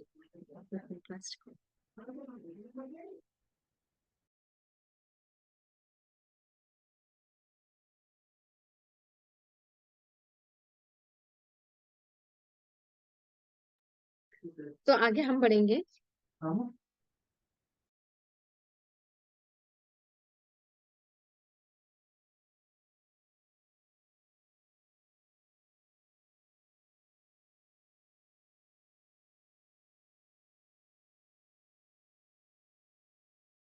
जी मास्टर, तो आगे हम बढ़ते हैं। तो इसी तरीके से ऑथर हमें कहते हैं कि हम क्यों ना हमेशा पॉजिटिव पॉजिटिव स्टेट में रहें। तो जिससे क्या होगा, ट्रिलियंस ऑफ जो सेल्स है हमारे बॉडी में, 37 ट्रिलियन सेल्स है, वो सारे के सारे ट्रांसफॉर्म है क्या, वो बनते ही जा रहे हैं। और हमें बस बनना ही है, प्यार की एनर्जी में रेडिएट करना है। तो अभी यहाँ बता रहे हैं energy guide cell cell formation. तो जो इलेक्ट्रोमैग्नेटिक फील्ड के बारे में हमने बात की थी, यहाँ ऑथर यही बता रहे हैं कि हमारा ब्रेन जिस इलेक्ट्रोमैग्नेटिक फील्ड को फील करता है, उस जिस प्रकार के हम कॉन्शियसनेस बनाते हैं, उसी तरीके से हमारे सेल्स बनने लग जाते हैं। अब यहाँ पे उन्होंने फ्रीक्वेंसी बताई है। आपने देखा होगा कुछ म्यूजिक है, मैं अभी शेयर करूंगी चाहे तो ग्रुप में, मुझे बहुत पसंद आया वो। तो जितना लो फ्रीक्वेंसी का अगर हम म्यूजिक सुनते हैं या नैरो बैंड फ्रीक्वेंसी में अगर हम सुनते हैं, तो उसका इफेक्ट है ना सेल पे होता है, क्योंकि हमारा सारा सेल है ना उसमें बात करता है। ठीक है, क्योंकि उस फ्रीक्वेंसी का आपने मतलब ऐसा कहते हैं कि सेल को है ना नैरो बैंड वाली फ्रीक्वेंसी बहुत पसंद होती है। ऐसा मतलब मेडिटेशन में अगर आप नैरो बैंड में जाते हैं ना तो जल्दी लग जाता है ध्यान, यूं कह सकते हो आप। वही अगर आपने देखा होगा कि हमारे सेल्स को अगर एक आधा रॉक सॉन्ग लग गया, तो वो भी उसी तरीके से ना फील करने लगता है। एक आधा हार्ट ब्रोकन वाला अगर हमने कोई म्यूजिक सुन लिया, आप नहीं भी हो ना तो भी आप उस स्टेट में हैं, क्योंकि वो सेल उस फेज में ये हो रहा है ना, फील्ड में एग्जिस्ट कर रहा है ना, वो सुन रहा है। तो वो सेल्स ऑब्वियसली अपने आप को उस मोमेंट में बना रहा है। तो यहाँ पे ऑथर ने बताया कि वेरी लो बैंड फ्रीक्वेंसी जो होती है, ये सेल्स के लिए सेंसिटिव होती है। सेल इसमें बहुत जल्दी से सेंसिटिव फील करते हैं, इसलिए हम लोग देखिए मेडिटेशन में ना बहुत धीमी हल्की म्यूजिक लगाते हैं, क्योंकि वो फील्ड तैयार कर देता है। इस फील्ड के बारे में हम ये भी बोल चुके हैं कि जैसे हम मंदिर में जाते हैं तो हम उस फील्ड में आ जाते हैं। सेम वे नैरो फ्रीक्वेंसी का बैंड का भी अपने सेल्स पे असर पड़ता है और वो सेंसिटिव होती है। तो यहाँ पे उन्होंने बताया कि म्यूजिक अगर उस टाइप का हो, उस टाइप के अगर वेव्स हो, तो इससे क्या क्या हो सकता है। ये आपके नर्व सेल्स और सिनेप्सिस को बनाते हैं, मतलब जो अपने नर्व्स हैं वो बहुत सारे कनेक्शंस बनाता है एक दूसरे नर्व सेल्स से, नर्व्स के साथ, न्यूरॉन्स के साथ, थाउजेंड्स ऑफ। उसके बाद आपका अगर स्पाइनल कॉर्ड टिश्यू कहीं उसमें कोई डैमेज है तो वो रिपेयर हो जाता है। मतलब देखिए म्यूजिक का कितना असर है यहाँ पे, मतलब इतना सारा जो गेम है मतलब बताया है, उसके पीछे यही है कि फ्रीक्वेंसी का कितना अपने पर असर पड़ता है। तो म्यूजिक भी ऐसा हो कि जो आपके लो बैंड फ्रीक्वेंसी बताया, स्पेशली मैं वो पक्का आपको शेयर करूंगी ग्रुप में। तो पार्किंसन डिजीज, पार्किंसन आपको पता होगा, पार्किंसन वो एक एज पे है ना क्या होता है, ये हाथ है ना कुछ भी उठाना ऐसे ऐसे ऐसे कांपता है, देखिए देखा होगा आपने। तो ऐसे पार्किंसन डिजीज कैंसर सेल्स को इनिबिट करता है, मेमोरी बढ़ाता है, इंक्रीज अटेंशन। तो इसलिए हम लोग क्या करते हैं, पति जी ने बताया है कि मेडिटेशन में म्यूजिक लगा दिया तो वो 3 टाइम्स और बेटर फील होता है। इसके पीछे यही सब रीजन है। अगर वुंड कहीं आपके यहाँ चोट लगी है, उसकी हीलिंग होती है, मेंटली हीलिंग, सब कुछ यहाँ पे हजारों मतलब सारे बेनिफिट्स हैं। आपके ग्रोथ हार्मोन्स बढ़ने लग जाते हैं, जीएच जिसे हम कहते हैं। तो ये सारी अच्छी चीजें लो बैंड फ्रीक्वेंसी में आने के बाद कितना फर्क पड़ता है। देखो ये हर एक चीज है ना अपने सेल को इमर्स करती है। तो हमें हर चीज में अवेयर भी उतना ही रहना है, अपने थॉट के बारे में अवेयर रहना है, म्यूजिक कौन सा सुन रहे हैं। पिछली बार हमने देखा था, देखिए क्या देखा था कि साउंड का कैसे इफेक्ट पड़ता है ना, हमारा वो लेसन हो चुका है कि साउंड का भी कितना इफेक्ट पड़ता है, अपने वर्ड्स का कितना इफेक्ट पड़ता है। हर एक चीज खुद से ही शुरू होती है, बाहर कुछ भी नहीं है। आपको बाहर किसी चीज से इफेक्ट होना ही नहीं है, यहीं पे सब है। बाहर की अगर चीज आती है तो वो आपको इसलिए सिर्फ एक ये स्टिमुलस होती है, उत्तेजना होती है, वो आपको सिर्फ उत्तेजित करने आती है, लेकिन आप उत्तेजित न होते हुए उस सिचुएशन को हैंडल करें। तो यहाँ पे आप गेम जीत गए। तो यहाँ पे यही ऑथर बता रहे हैं कि आपका एक एक सेल कैसे रिजेनरेट हो रहा है, वो आपकी कॉन्शियसनेस है, थॉट आपके हाथ में। ठीक है ना। अगर कोई सिचुएशन हो गई तो पहले मैं आपको अपना मेरा अनुभव बताती हूँ। मुझे पहले लगता था कि विचार आते हैं, नहीं नहीं, विचार को हम लाते हैं। अगर समझो, अगर कोई एग्जांपल है, अगर आप सोच रहे हो कि चलो मैं नाइट वॉक के लिए जा रही हूँ, अगर मैं कहूँ कि नाइट वॉक में भाई अंधेरा बहुत है, वहां तो लाइट नहीं, अगर कुछ आ गया तो ये विचार कहाँ से है, अपने थॉट से है ना। तो ये थॉट आपने आने दिए ना, आपके विदाउट परमिशन थोड़ी ना आ रहे। उस समय आप क्या थे? अनअवेयर। अब मेडिटेशन आपको ये कर रहा है, अवेयर कर रहा है, अपने विचारों के प्रति अवेयर हो जाते हैं। जब हम इस मतलब लाइफ में हम जीने लगते हैं, एक दूसरे से बात करते हैं, तब हमारे थॉट के भी बारे में हम अवेयर हो जाते हैं। तो अवेयरनेस की स्थिति बहुत इंपॉर्टेंट है कि हम सोच क्या रहे हैं। जब तक मेडिटेशन अपने लाइफ में नहीं था तो हमें ऐसा लगता है कि विचार अपने आप आ रहे हैं। नहीं नहीं नहीं, विचार को हम ला रहे हैं, हम उनको ग्रांट कर रहे हैं। समझो अगर मैंने कहा कि ठीक है मैं बाहर जा रही हूँ और ऐसा कुछ थॉट आया, तो मैं उससे कैंसिल, ये नेगेटिव थॉट था, मुझे इसको रिप्लेस करना है या इसको ट्रांसफॉर्म करना है किस थॉट के साथ, कि नहीं, एकदम अच्छे से जाके हम वॉकिंग कर लूंगी, नाइट वॉक करके मैं घर पे वापस आ जाऊंगी। मतलब कहने का अर्थ क्या है, थॉट अगर आ रहे हैं नहीं, वो हमने ही अनअवेयर स्टेट से बना लिया। आपने अपने अंदर ये ट्रांसफॉर्मेशन देखा होगा कि शुरुआत में जो ध्यान करते थे तो कितने विचार थे, 1 मिनट में कम से कम समझो 60 थॉट्स थे। अब उनका लेवल कितना हो गया? 30, 20। क्यों? क्योंकि हम अवेयरनेस में आ गए ना। सेम वे यहाँ पे ऑथर हमें यही समझाना चाहते हैं कि आपको क्या करना है, अवेयरनेस में रहना है। अवेयरनेस में रहना है यानी आपका धीरे धीरे ट्रांसफॉर्मेशन होने लगता है। हम मेडिटेशन से अपने अंदर यही चेंज लाते हैं। तो चलो आगे बढ़ते हैं। Biomarker as indicators of health. तो ऑथर क्या बताते हैं कि जो साइंटिस्ट लोग हैं ना, वो कैसे जज करते हैं कि इस बंदे में कितने स्ट्रेस हार्मोन है या ये कितना इम्यूनिटी इसकी अच्छी है, ये कैसे? एक बायोमार्कर। तो बायोमार्कर क्या क्या चीजें हैं? जैसे ग्रोथ हार्मोन जीएच, जिसे हम जीएच कहते हैं, टीलोमियर्स, मैं बताऊंगी आपको टीलोमियर्स क्या है। उसी तरीके से जीन एक्सप्रेशन। तो ये अलग अलग उन्होंने बायोमार्कर यूज किया है हेल्थ को इंडिकेट करने के लिए कि सामने वाला बंदा कितना हेल्दी है। ठीक है, तो यहाँ बताते हैं कि स्टेम सेल्स और ब्लैंक सेल्स, आपको बता दूं, जो स्टेम सेल्स है ना अपने बॉडी में, एक सेल्स में, तो वो ब्लैंक होते हैं। लेकिन जिस तरीके का अगर हमने इमोशन डाल दिया, ठीक है, समझिए अगर आप स्ट्रेस में आ गए, तो आपने बना लिया उस सेल को, उस ब्लैंक सेल को डिप्रेस्ड वाला, क्योंकि आपने उसको उसमें नला दिया। तो थॉट यहाँ पे काम क्या कर रहा है आपका? थॉट, आप क्या सोच क्या रहे हो? वही अगर आप लव और कंपैशन में होंगे तो आपका वो जो स्टेम सेल जो ब्लैंक था, उसके अंदर आपने क्या कर दिया? प्यार वाली एनर्जी भर दी ना, है ना? तो आप उसमें क्या हो गए, आप रेडिएट कर रहे हो, आप अपने आप को हेल्थ, अपने अंदर वो हीलिंग वाली एनर्जी आ जाती है। समझो कुछ भी आपके साथ हुआ है और आपने अगर उस समय कॉन्शियसनेस पॉजिटिव रखी, तो आप हीलिंग में आ गए।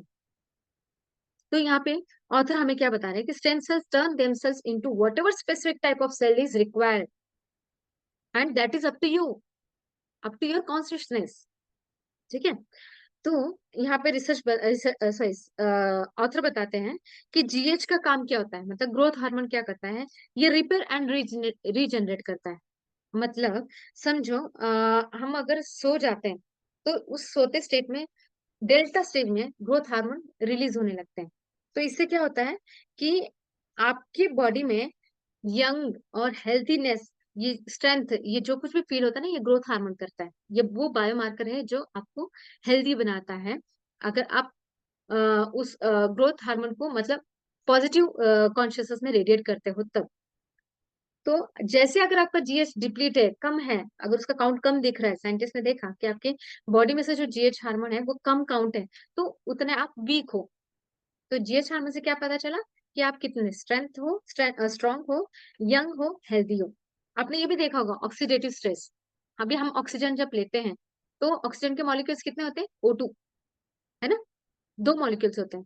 लेकिन जो लोग स्ट्रेस लेते हैं ना, ऑक्सीडेटिव स्ट्रेस, उसको यही कहा है कि उसमें से 2 ऑक्सीजन एटम में से एक ऑक्सीजन क्या करता है, वो दूसरा वाला जो ऑक्सीजन है वो टूट करके जो स्ट्रेस है ना, उसके साथ बॉन्ड हो जाता है, और वो ऑक्सीडेटिव स्ट्रेस बोलते हैं उसको।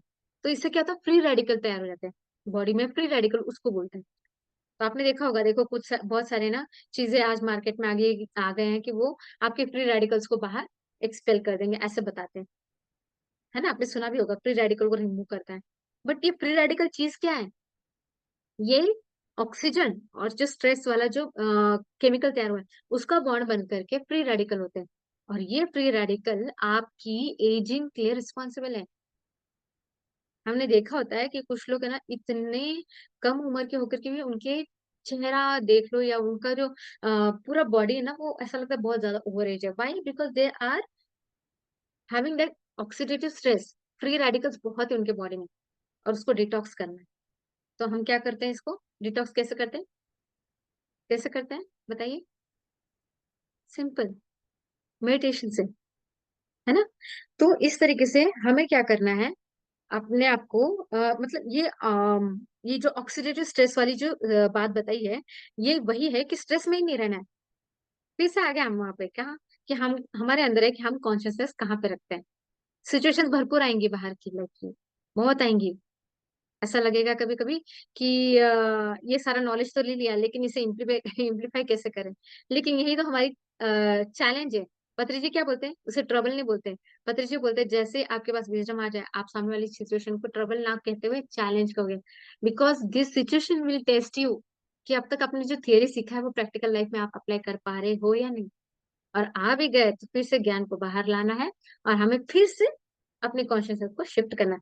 सारा गेम कॉन्शियसनेस शिफ्ट करने पे है। अब हम ये तो सीख गए, है ना। इतना सारा जो हमने क्या बोलते हैं, मक्खन, मक्खन जो निकाला, जो इतना मंथन किया ज्ञान का, उसमें मक्खन यही निकला है, कॉन्शियसनेस।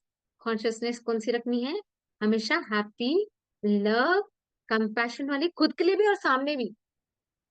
सामने रखना हमारा सबसे बड़ा है ना टास्क होता है।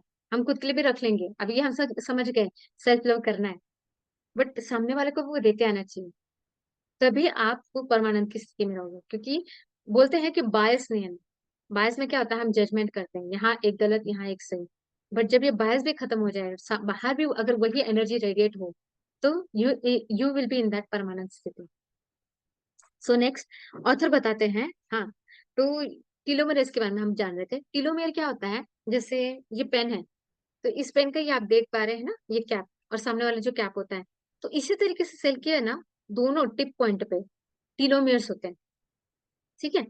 और समझो अगर आप स्ट्रेस में रहते हो, तो बॉडी क्या करती है, स्ट्रेस में रहने की वजह से क्या होता है, सेल्स डेड होने लगते हैं, जल्दी जल्दी सेल डेड हो रहे हैं, ठीक है। समझ लीजिए ये सेल है, और टीलोमेर की वजह से क्या होता है, ये सेल ब्रेक हो रहे हैं, टूट रहे हैं। और फिर ये टीलोमेर का जो ये लेंथ था, देखिए जो इतना बड़ा लेंथ था, वो टूट करके ये दो से मतलब ये मतलब टूट गया, समझो ये सेल पूरा टूट गया है, और नया सेल उसकी जगह आ रहा है। तो वो टूटते समय जो नया सेल फॉर्म हो रहा है ना, वो टूटने के बाद उसका लेंथ इतना ही हो गया, समझ रहे हैं आप। टीलोमेर का जो लेंथ है ना, वो छोटा हो गया। ऐसा करते करते करते आपकी जो टीलोमेर है ना, वो छोटा हो जाता है। तो इसको टीलोमेरस बोल रहे हैं ऑथर। तो उनका कहना है कि this makes telomere length as an extremely stable marker of biological ageing. तो जितना शॉर्ट होगा उतनी आपकी एज ज्यादा होगी, और जितना लॉन्ग टीलोमेर होगा उतना आप यंग रहेंगे। यानी कहने का अर्थ यही है कि स्ट्रेस, यस यस, स्ट्रेस बिल्कुल नहीं, स्ट्रेस की वजह से ही हमारा सारा गेम हो जाता है। संत महंत देखो, आपने देखा भी होगा पतंजलि की, अपने ये क्या नाम है इनका, क्या नाम है उनका, क्या नाम है पतंजलि की, उनके हमेशा काले बाल रहते हैं। बाबा रामदेव। रामदेव। रामदेव जी काले बाल है उनके अभी भी। उनकी एज कितनी होगी, क्या हो सकती है उनकी एज? 70। यस, 70 की एज में अभी भी उनके काले बाल हैं, और अभी हम 20s 80s में ही अभी से वाइट बाल हो रहे हैं। तो ये गेम किसका है, ये सारा आपका कॉन्शियसनेस का है। उनका टीलोमेर बड़ा हुआ है, वो स्ट्रेस में रहती ही नहीं है, उनको पता है सब गेम है यहाँ पे बाहर पे। ये सारा का सारा जो है ना, ये इल्यूजन है, इसको सच मान के नहीं चलते वो। उनको पता है यहाँ पे आए हैं, कर्म करना है, कर्म चुकेगा नहीं। बट ये कर्म करते समय हमें क्या सोचना है, हमारी थॉट क्या होनी चाहिए, क्या जीना है, ये वो समझ चुके हैं। उन्होंने अपने आत्मा लेवल को, मतलब अपने आप को आत्म स्थिति में पा करके उस तरीके से वो हर एक दिन गुजारते हैं। वो कभी स्ट्रेस में नहीं रहते। तो देखो उनकी अभी भी जो स्किन हो गई या जो बाल हो गए, वो अभी भी यंग की यंग ही लगती है। यही तो संत महान वो बाकी पहले के जो ऋषि मुनि थे, वो 100 100 साल क्यों जीते थे, यही कारण था। अब हम लोग क्यों, क्योंकि हम लोगों ने ना, सच बताते ये ज्ञान हमसे छुपाया गया है। मुझे यही बात कहनी है कि ज्ञान क्यों छुपाया गया, ये जो एक्चुअल जो सबको मिलना चाहिए था। आज पत्री जी ने अगर घर घर ये ज्ञान बांटा नहीं होता, तो शायद हम भी उन इस चीज से क्या होते, क्या बोलते हैं उसे, अनअवेयर होते। जी। तो अगर पत्री जी ना होते तो शायद पता नहीं आज हम कहाँ होते। आज भी हम वही चक्रव्यूह में फिर रहे होते, यही दुख सुख वगैरह, फिर पैसे कमाओ, फिर बाहर भी यही चल रहा है, फिर यही आज की डिमांड है, फिर यही ट्रेंड है, यही तो जी रहे थे हम अब तक। लेकिन जैसे ही पता चला कि यार हम आत्मा है, और हमारा काम क्या है, हमारा पर्पस क्या है। तो ये जानने के बाद हमारी लाइफ ही ट्रांसफॉर्म हो गई है। यहाँ पे बैठे हर एक बंदे की लाइफ ट्रांसफॉर्म हो गई, मेरी खुद की ट्रांसफॉर्म हो गई, अवेयरनेस में आ गया, बहुत भंडार मिल गया। तो चलिए आगे बढ़ते हैं। Brain waves as windows to the mind. हमारे ब्रेन में कितने वेव्स हैं, चलो इंटरेक्शन करेंगे हम फिर से, बताइए, कम ऑन। यस, 5। कौन से अनम्यूट करके बोलिएगा प्लीज, मैं समझ सकूंगी कि क्या क्या समझा आपने। अनम्यूट कीजिए।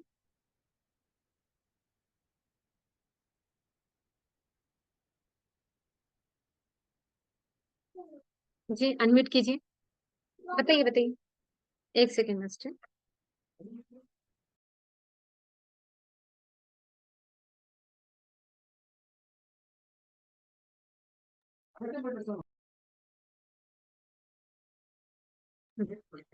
तो हमने जाना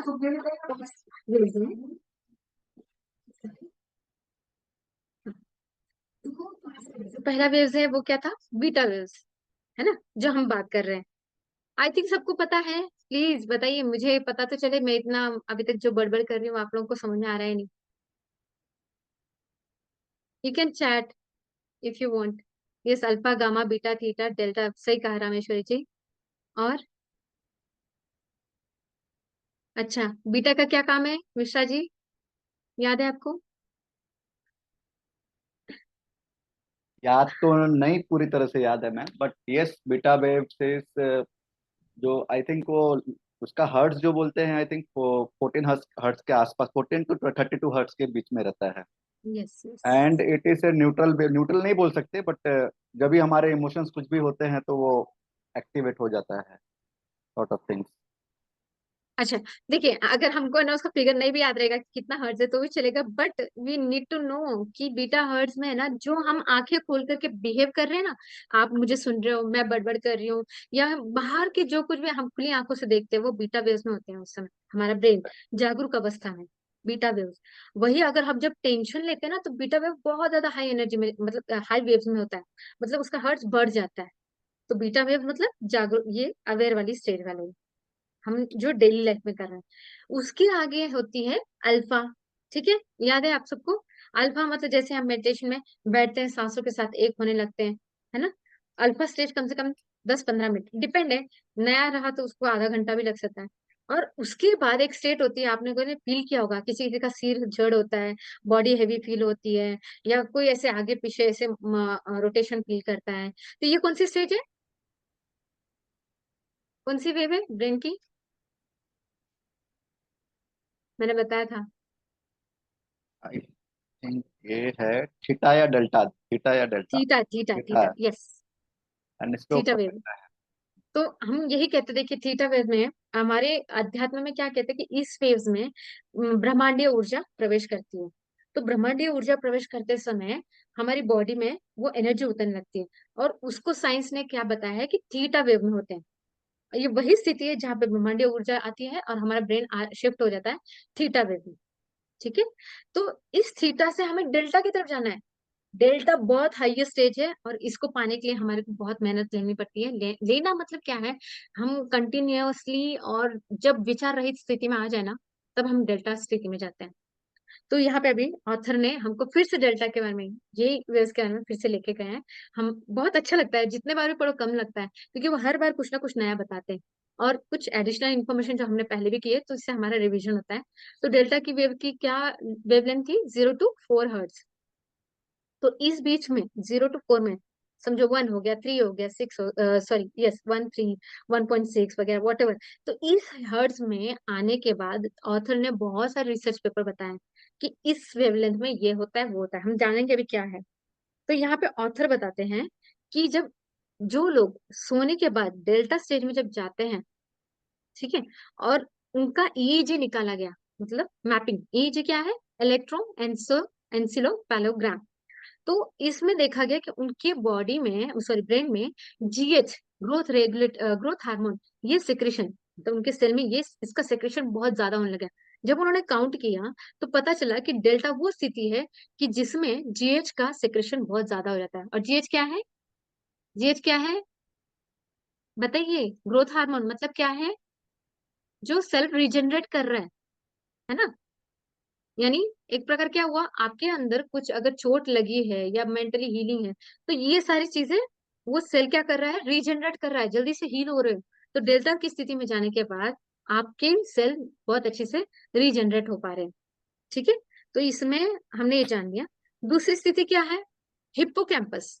ठीक है, हिप्पोकैम्पस अपने ब्रेन में वो पार्ट है जो मेमोरी, लर्निंग का काम करता है। तो इस डेल्टा स्थिति में क्या होती है, न्यूरॉन्स है ना खूब सारे बन जाते, मतलब बहुत सारे न्यूरॉन्स है ना वो कनेक्टिविटी बनाते हैं, सिनेप्सिस करते हैं एक दूसरे न्यूरॉन्स के साथ। तो इसकी वजह से क्या होता है, आपकी मेमोरी और जो लर्निंग है ये बहुत ज्यादा बढ़ जाती है। मेमोरी मतलब आपकी स्मरण शक्ति बढ़ जाती है डेल्टा स्थिति में पहुंचने के बाद। तो मेडिटेशन में अगर आप डेल्टा स्थिति में जाते हो तो आप ये सारे बेनिफिट पाते हो। समझे? तो थर्ड बताया उन्होंने, आपने सुना होगा अल्जीमेर डिजीज। अल्जीमेर डिजीज पता है क्या होता है? अल्जीमेर डिजीज एज के बाद मैम भूल जाते हैं, कुछ भी याद। Exactly, yes. तो ये जो अल्जाइमर डिजीज है ना, अगर जिस बंदे को अल्जाइमर है, अगर उसने मेडिटेशन में इस डेल्टा स्थिति में अगर गया, तो एक बीटा अमाइलॉइड्स नाम की एक चिकट पदार्थ होता है जो अल्जाइमर डिजीज को रिस्पॉन्सिबल होता है। तो ये बीटा जो अमाइलॉइड्स है ना, ये धीरे धीरे धीरे धीरे ना निकल जाता है, सारा डिटॉक्स हो जाता है डेल्टा स्थिति में आने के बाद। अगर आपकी नींद डेल्टा में जाती है, हमने देखा था, देखो डेल्टा में अगर नींद जाती है तो उसको क्या बोलते हैं? NREP, non rapid eye movement, NREM। तो नॉन रैपिड आई मूवमेंट वाली जो स्थिति होती है एकदम डीप, जहाँ पे आपको कोई सपने नहीं, कुछ नहीं, एकदम शून्य अवस्था, वो डेल्टा की। जब आप नींद में भी उस अवस्था में होते हैं ना, तो ये धीरे धीरे धीरे धीरे सारे ये टॉक्सिक बाहर निकल जाता है। तो यानी ब्रेन का डेल्टा स्थिति में जाने के बाद आपको इन सब चीजों का फायदा होता है। और चौथी चीज उन्होंने बताई है, delta is the wave that we see in EEG readouts where when people are having a sense of connection with the infinite। और इस डेल्टा की स्थिति में सामने वाला बंदा भी मैं ही हूँ, सामने दिखने वाले जो पेड़ हैं, जो भी बीइंग है वो भी मैं ही हूँ। वो वननेस वाली स्थिति आ जाती है। अब जहां कहीं देखो आपको सब ऐसा लगता है ये मैं ही हूँ, कोई डिफरेंट नहीं लगता, सबके लिए प्यार रहता है। तो ये कौन सी स्थिति में निर्माण होता है? डेल्टा। ठीक है, तो यहाँ पे ऑथर का कहने का अर्थ ये है कि ये जितने सारे हमने बेनिफिट्स बताए ना, तो टीलोमेयर्स का बड़ा होना और जीएच हार्मोन का प्रोड्यूस होना, ये सारी अच्छी अच्छी चीजें अपने को डेल्टा स्थिति में मिलती है। सेम वे थीटा, थीटा के बारे में हमने पहले ही पढ़ा था। थीटा ये कौन से स्टेज पे आता है? जब एक हीलर हीलिंग करता है ना, तो उसके जो अंदर से हाथों में से जो रेडिएशंस निकलते हैं, जो हील होता है, तो वो थीटा ब्रेन वेव की स्थिति में है। हमने क्या बताया, ब्रह्मांडीय ऊर्जा अंदर आ रही है, राइट? आपने देखा भी होगा कुछ हीलर्स कैसे करते हैं, आपने इमेजेस देखे होंगे, देखो फोटो में, कि अंदर एक ब्रह्मांडीय ऊर्जा आ रही है और वो सामने वाले को जो हील कर रहा है वही एनर्जी जा रही है। तो वो थीटा ब्रेन वेव में होता है। तो इस थीटा में सारे हीलर्स काम करते हैं। ओके, मुझे लगता है अपना टाइम हो रहा है, मैं इतना कवर अप करती हूँ, नेक्स्ट हम लोग अगले सेशन में लेंगे। तो इस फ्रीक्वेंसी में क्या है, जो कुछ भी मॉलिकुलर बॉन्डिंग है ये काम होता है इसी थीटा स्टेज में। और जिनका है ना पैरों में जो हम बोलते हैं ना कार्टिलेजेस, जो सेल टूटे होते हैं, वो मतलब डैमेज होते हैं, वो रिपेयर होते हैं इस थीटा स्टेज में। इसलिए हमने क्या कहा है कि थीटा में हीलर्स लोगों का बहुत काम होता है, तो बॉडी हील होने लगती है। जो हीलर होता है वो भी थीटा में होता है, और जिसके ऊपर हीलिंग हो रही है ना उसका भी ब्रेन थीटा स्टेट में होता है। समझ आ रहा है? तो मुझे लगता है आप इतना करते हैं, आगे का हम नेक्स्ट क्लास में करते हैं, क्योंकि 10:30 हो गया अपना टाइम। रामेश्वर जी, किसी को कोई क्वेश्चन है प्लीज इन्वॉल्व हो जाइए, तो हम लोग इस बारे में थोड़ा चर्चा करेंगे। कोई क्वेश्चंस प्लीज? आप में से किसी को प्रश्न पूछना है तो पूछ सकते हैं। मोनाली जी इतना एफर्ट डाल के इतना क्लियरली एक्सप्लेन करती हैं, बहुत बहुत धन्यवाद आपका। Thank you so much. Thank मैं यू यहाँ पे पितामा जी को। हाँ, जी। मैं यहाँ पे चाहूंगी कि प्रियंका जो है अपना अनुभव शेयर करें, क्योंकि उनका बहुत अद्भुत अनुभव है ये थॉट, जैसे आपने बताया, इमोशंस प्लस एनर्जी का। तो प्रियंका जी। नमस्ते मैम। सभी को आत्मबंधन मैं डेली तो नहीं पर अक्सर सुनती हूँ, पर यूट्यूब से, जूम पर नहीं आ पाती हूँ।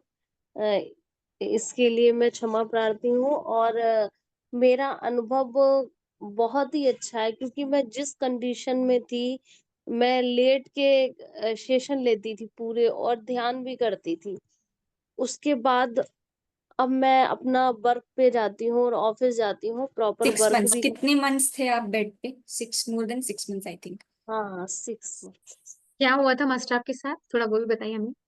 थोड़ा-सा मुझे स्लीप डिस्क हो गया था अचानक से। उसके बाद मैं मतलब कन्फाइंड टू बेड थी। पहले मेरे नली वगैरह भी पड़ी थी, यूरिन नली। उसके बाद सब वो हो गया था।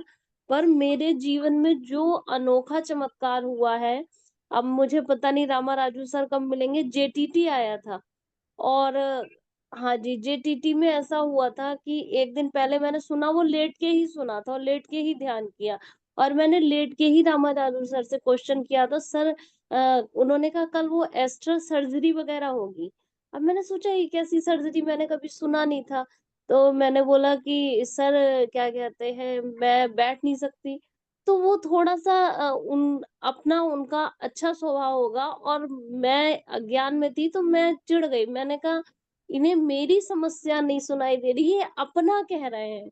और जो इंसान बिल्कुल भी नहीं बैठ सकता है 15 मिनट भी, वो कह रहे हैं 2.5 घंटे। पर उन्होंने कहा अगर आपको बैठ के ध्यान करना है तो कीजिए। तो मैं रोने लगी, मुझे मतलब पूरी बात नहीं कह मिली, मैं इतना इमोशनल हो गई कि मेरी बात नहीं सुन रहे। तो उन्होंने कहा कि आपके कर्मास बैलेंस हो गए, कल आप बैठिए। और सेकंड डे मेरे साथ जो चमत्कार हुआ, मैं ट्रस्ट नहीं कर सकती हूँ। मैं 20 मिनट नहीं बैठ सकती थी, मैं 2.5 घंटे प्रॉपर बैठ के मैंने ध्यान किया। उसके बाद मैंने वो पूरे सेशन लिए जेटीटी के, मास्टर बनो। उसके बाद एक सेशन ध्यान में जिसमें रामेश्वरी मैम आती थी मॉर्निंग में। हाँ जी, वो पूरे मैंने मतलब 90 दिन का पूरा कोर्स किया। अब एक थोड़ा-सा आदत सी हो गई, अगर मैं ध्यान सुबह को उठते ही ध्यान ना करूँ ना, तो या कृतज्ञता ना लिखूँ, मैं लिखती हूँ तो मेरा मूड थोड़ा थोड़ा अनबैलेंस हो जाता है, इमोशन पूरे दिन ऐसा हो गया। पर हाँ, अगर सर मुझे कहीं अब पता नहीं मिलेंगे या मतलब किसी सेशन में, तो मैं उनको बताऊँगी। ये बहुत चमत्कार था मेरे साथ। इन्होंने you can heal your life सब कुछ कर दिया उन्होंने। थॉट्स, जैसे आप बोल रहे हैं कि हमारा थॉट्स, तभी से ये ज्यादा उस पे बिलीव करने लगे और काम करने लगे। क्योंकि हाँ, मेडिटेशन में इनका आना ही ऐसे मजाक में आना हो गया था इनका, पर फिर वो धीरे धीरे सीरियस हो गए कि नहीं, इतना बताया जा रहा है, इतना समझाया जा रहा है तो करना चाहिए। तब उन्होंने ये सीरियस होकर मेडिटेशन शुरू किया और ऐसे चेंजेस, और आज जो है अपनी सर्विस करती है। बहुत बढ़िया, हाँ जी, बहुत सुंदर अनुभव। मैंने you can heal your life इस टाइम, अभी भी मेरे पास ये बुक है। इसको इस टाइम मैं 6 बार पढ़ रही हूँ। Very good. हाँ, ये खत्म होती है, मैं उसको फिर स्टार्ट कर देती हूँ। और मैं इस समय इस पर, और एक मैंने बुक मंगा रखी है, heal your gut and mind and emotion. मतलब इस पर मैं अभी इसको भी 2 बार पढ़ रही हूँ। मैं एक बुक को कोशिश करती हूँ 5 बार पढूँ, उसके बाद सेकंड बुक मँगाती हूँ, क्योंकि मुझे अपनी समझ लगता है जब कोई मैं बुक पढ़ती हूँ दोबारा, तो कोई चीज़ पहले छूटी होती है। अब you can heal your life को जब-जब मैं पढ़ती हूँ, तो एक-एक अक्षर समझ में आता है। ऐसा बिल्कुल तो सही, बिल्कुल सही। आपने एक बहुत इंपॉर्टेंट बात बताई है। इनफैक्ट मेरा भी यही मानना है। एंड मुझे तो लगता है कि जो बुक्स पढ़ते हैं ना, और सच में जो बुक्स पढ़ने के बाद जो ज्ञान ग्रहण करते हैं ना, वो ये 100% बोल देंगे कि उस पुस्तक को सिर्फ पढ़ के साइड में मत रखो, उसका ज्ञान ग्रहण करो। अगर आपने 6 बार अभी तक वो यू कैन हील पढ़ी है, तो आपने देखा होगा हर बार हर वक्त वो सेंटेंस पढ़ने के बाद फिर कोई नया नॉलेज आता है, फिर कुछ नया सीखने को मिलता है। तो मेरे को ये कहना है कि आप जो पुस्तक पढ़ रहे हो ना, उसको इतने अच्छे से समझ लो कि ऑथर क्या कहना चाहता है, जी, तब फिर शिफ्ट करो। इस बुक में एनएलपी का भी दिया गया है। और जब मैंने 2-3 टाइम पढ़ी तो मुझे नहीं है, फिर मैंने इस बुक में लिखा है उन्होंने, मतलब आप लोगों ने सबने देखा होगा कि वो अपनी बॉडी को किस तरह से उन्होंने ठीक किया है। उन्होंने क्या छोड़ा है, क्या आजमाया, उसके बाद मैंने गट्स ये वाली हील गट किताब मंगाई है। आज मैंने पढ़ा है कि मेरी बॉडी वात है, पित्त है या कफ है। आज मैंने अपनी बॉडी के बारे में जान के फिर इस किताब में पढ़ा है कि परिवर्तन ही प्रतिरोध है। तो जब मैं कभी सुबह 3 बजे नहीं उठ पाती हूँ, तो आज मैंने जाना है कि मेरा शरीर प्रतिरोध करता है। मतलब एक-एक चीज़ को वो कर रही हूँ, क्योंकि मुझे ऐसा लगता है कि जो आदमी जितना ज़्यादा ब्रेकडाउन में होता है, वो उतनी अच्छे से समझ सकता है।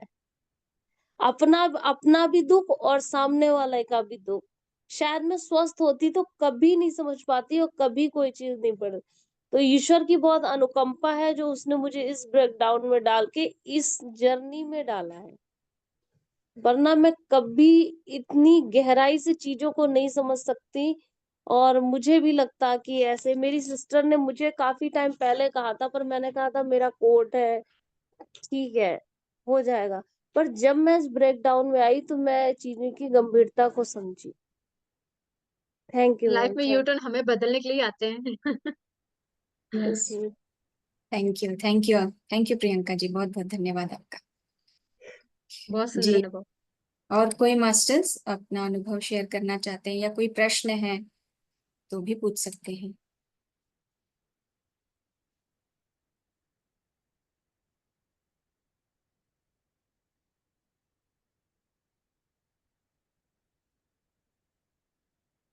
मुझे लगता है कोई क्वेश्चंस नहीं है, वाइंड अप करें। जी जी। ठीक है, तो मास्टर्स, आज के सेशन में हमने क्या सीखा, मैं अगले सेशन में पक्का पूछूंगी। अलका इससे जी, क्या अन्य। होगा? हाँ जी जी, अलका जी, कोई आप कहना इससे। चाहते हैं? जी नमस्ते मैम, नमस्ते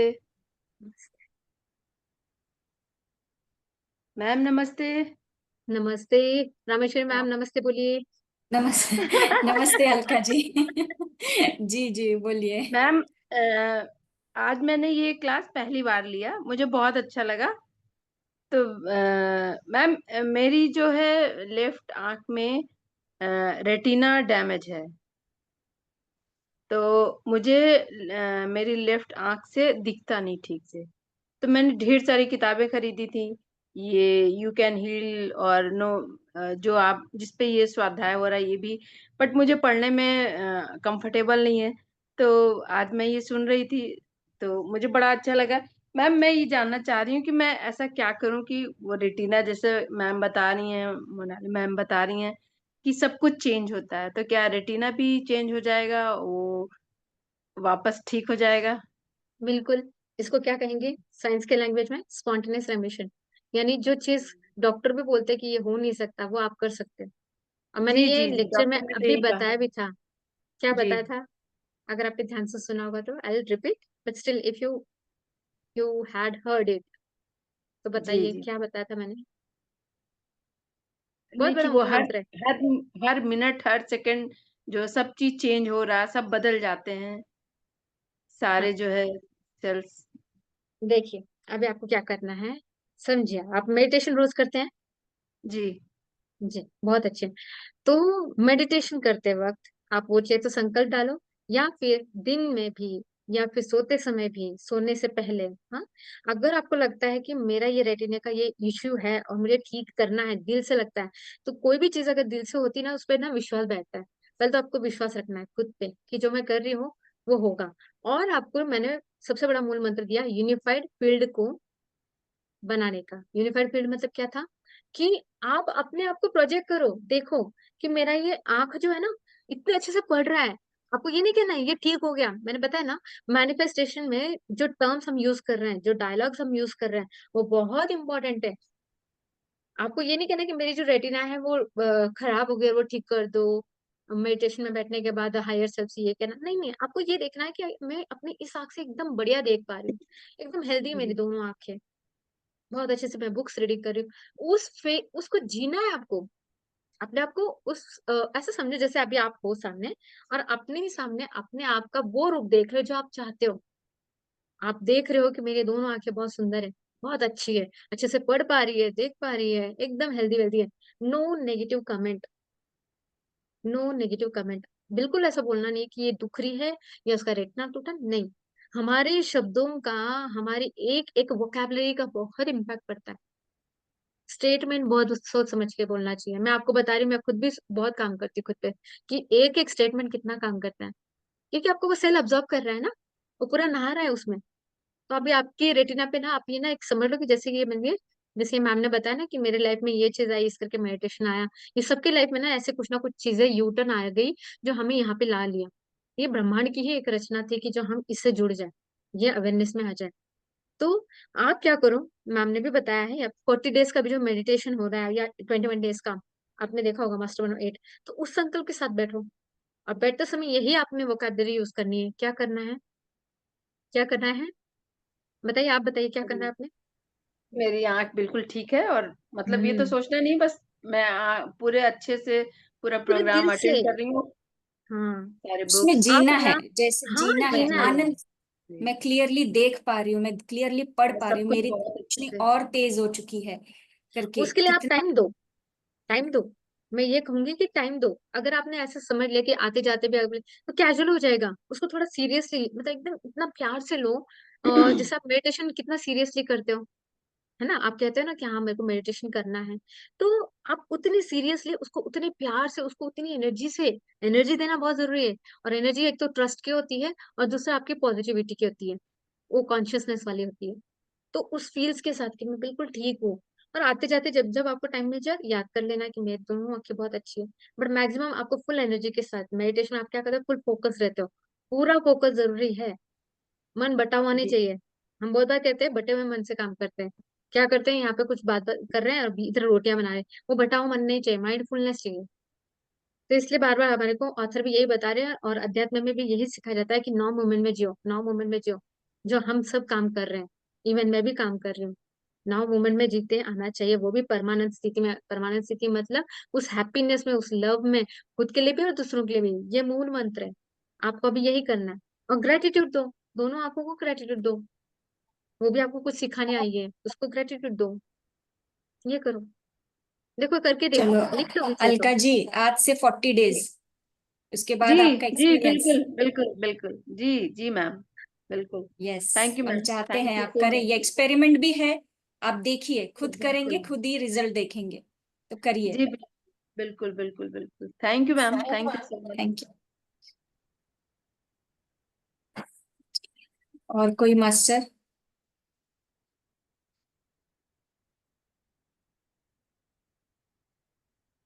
चलो, और कोई नहीं है मास्टर, तो हम सेशन को एंड करते हैं। कोई भी आपका प्रश्न है, जिस कोई अभी ज्वाइन किए हैं या यूट्यूब से अभी सुन रहे हैं, शुरू किया है सुनना, तो आप प्लीज इसे दोबारा सुनिएगा। जी अशोक जी, अनम्यूट किए हैं आपने। हाँ मैडम, एक मिनिट। जी बोलिए। हे खरं आहे मॅडम. हाँ, शिशा नमस्ते मैडम. मॅडम जी नमस्कार. नमस्ते। हाँ मॅडम, मी मराठीमध्ये बोलतो, चालेल ना? बिल्कुल बिंदास, बोला बोला। पर अगर आपका क्वेश्चन बाकियों के लिए हेल्प कर सकता है तो ठीक है, हिंदी में बोलिए, और नहीं भी बनता है तो भी मैं बता दूंगी। मॅडम बोलिए बोलिए। मी हम्म। आजच रामेश्वरी मॅडमच्या लिंकमुळे मी आज जॉईन झालो ह्याला तुमच्या प्रोग्रामला. पण ह्या गोष्टीचा मला अनुभव आहे, तुम्ही जे सांगता ना, तर माझं राईट लेगचं हाड तुटलं होतं. Total okay. माझ्याकडे फोटोज आहेत त्याचे, रिपोर्ट्स आहेत. बोन क्रॅक झालता. बोन क्रॅक झालता. मी माझ्या गुरुजींना जाऊन विचारलो आणि सांगितलं की मला असं झालं, आणि मी तेच करत गेलो. पहाटे उठलो की माझं बोन जॉईंट झालेलं आहे, माझं बोन जॉईंट झालेलं आहे, माझं बोन जॉईंट झालेलं आहे. आणि मी ओके झालो इव्हन 1 मंथ मध्ये. वाव, एका बहुत बढ़िया। महिन्यामध्ये मी ओके झालेलो आहे. आणि वाव, मी सध्या सुद्धा माझं कुठलंही काम असू दे, हे होणार आहे, मी करणार आहे, हे होतंयच. आणि हे सोडून आता जे अलका मॅडम सांगितलं ना मॅडम, त्यांच्यावर सुद्धा मी प्रक्रिया करतो. मी मी ध्यानाला बसतो ना पाटा, की माझ्या गुरुच्या चरणी प्रार्थना करतो की ह्यांचं डोळ्याला लवकर चांगलं होऊ दे. हम्म, जेव्हा आपण निस्वार्थ भावनेनं जर इतराबद्दल काही मागितलं, तर ते लय लवकर सँक्शन होत आहे. म्हणजे बहुत बढ़िया। त्यांचा डोळा चांगला होत आहे, त्यांचा डोळा चांगला होत आहे. आपण बी म्हणलं ना, तर दोघं तिघ जणांचा जोर लागते त्या कामाला. आणि ते काम लवकर होते. माझं कारण मी हे आता जवळजवळ 30 वर्षापासून ह्या लाईन मध्ये आहे. मी कधी कधी ड्रायव्हिंग करत असताना दिवसा गाडीचे लाईट दिसायचे मला. म्हणजे काही न विचार करता पॉझिटिव्ह थिंकिंग मुळे असं होणार आहे म्हणलं की तसं होणारच तिथं. तुम्ही जे आजचं Yes. सेक्शन जे सांगितलं ना, ते टोटली मला मी कुठं कुठं तसं केलं ते सगळं घेऊन गेलं मला माग. बरोबर. मला हिंदी सुद्धा येते थोडं ह्याच्याप्रमाणे त्याचं म्हणून एक बोलेन ना. पण हे जे तुम्ही सांगता हे 100% नाही, 1,01,000% कराय ह्याचं असं होतच. आता जस्ट एक आठवड्याखाली माझी माझ्या सोन्याचं डिलिव्हरी झालं. मी तिला 1 महिन्यापासून सांगतो तुझं नॉर्मल डिलिव्हरी होणार आहे, तुझं नॉर्मल डिलिव्हरी होणार आहे. रोज सांगणार त्याला नॉर्मल. आणि इव्हन दवाखान्यात सुद्धा गेल्यावर मी तिला सांगितलं फोनवर, तुझं नॉर्मल डिलिव्हरी होणार आहे, आणि तिचं नॉर्मल डिलिव्हरी झालं. Your thoughts makes your reality. You doctor create म्हणले your नाही own नाही reality. नाही, तिला जरा त्रास व्हायलाय, तिनं मला सिजर करा म्हणले म्हणून येऊन सांगितलं मला डॉक्टर. मी म्हणलं माझा फोन येऊन द्या तिला आतमध्ये, मी ते संग बोलतो म्हणलं. आणि त्या संग बोललं मी, बेटा तुझं नॉर्मल डिलिव्हरी होणार आहे. तू 5 मिनिटं ध्यान कर, तिथं बसून ध्यान कर, तू तुझ्या गुरुचं ध्यान कर. तुझे गुरुजी आले तिथं हात ठेवलेत आणि त्या आशीर्वादानं तुला नॉर्मल डिलिव्हरी होत आहे. आणि इव्हन मी सांगून एक अर्ध्या तासात तिचं नॉर्मल डिलिव्हरी झालेलं आहे. हे जिवंत उदाहरण आहे, फक्त 10 दिवसाकालचं उदाहरण आहे माझ्या घरी. म्हणजे आपल्या पॉझिटिव्ह थिंकिंग मुळे काय काय होतंय तुम्हाला डॉक्टरची सुद्धा गरज भासत नाही. आपण जर मेडिटेशन केलं आणि डॉक्टर आपलं ज्यांच्यावर विश्वास आहे त्या गुरुजीवर जर पूर्ण विश्वास घालून जर काम केलं तर ते काम 100% होणार म्हणजे होणार. मॅडम मी माझा एक नियम सांगतो तुम्हाला. मी सकाळी एकदा जेवण करून पाणी पिलो तर मी संध्याकाळीच पुन्हा जेवण करून पाणी पितो. म्हणजे मी रोज 10 तास विदाउट वॉटर ड्राय राहतो, पाणीच पित नाही रोज 10 तास. असं 30 वर्षापासून करतो मी. रोज 10 तास पाणी न पिता राहतो मी सगळ्या क्लायमेटला, उन्हाळ्यात थंडी कुठलाही क्लायमेट असेल ना. आणि ह्याचं 30 वर्षापासून प्रॅक्टिस आहे माझी. आणि आतापर्यंत दवाखाना माहित नाही, डोकं दुखणं माहित नाही, अंग दुखणं माहित नाही, इंजेक्शन माहित नाही कुठलं. म्हणजे हे मेडिटेशन केल्यामुळं हे सगळं साध्य आहे, साध्य होत आहे. पण आपण ते करायला पाहिजे, त्या मनानं करायला पाहिजे. तेवढं मन घघट करून जर केलं तर हे सगळं साध्य होत आहे. आणि मी जंगलामध्ये जिथं कोणी जात नाही, मला कुठल्याही जंगलामध्ये जाऊन बसला म्हणा, मी निवांत जाऊन बसतो. आणि मी पहिलाच हे करतो की मनाला आपल्याला काही होणार. मी एकदा ह्या मेडिटेशन एक छोटं उदाहरण देतो. आमच्या आश्रममध्ये एक साप आला होता. मला म्हणलं की आमचे गुरुजी की साप सुद्धा आपली भाषा ऐकतो म्हणून. मग मी त्या सापाला काय म्हणलं, सगळेजण साप साप म्हणलं की ते साप एका झाडाखाली जाऊन बसलो होता आतमध्ये. मी म्हणलं तू गपचीप बाहेर ये, मी तुला बादलीमध्ये तू येऊन बस, मी तुला नेऊन बाहेर सोडतो. मॅडम इव्हन 5 मिनिट मध्ये ते साप बाहेर आला आणि त्या बादलीमध्ये बसला आणि मी नेऊन त्याला बाहेर सोडणार. मेडिटेशन मध्ये एवढी ताकद आहे. इव्हन प्राण्याला सुद्धा आपलं मन कळतंय. थैंक यू अशोक जी। थोड़ा सा आप इनको हिंदी में आप मोनाली जी थोड़ा सा बता दें कि क्या कह रहे थे, उनके 2 एक्सपीरियंस।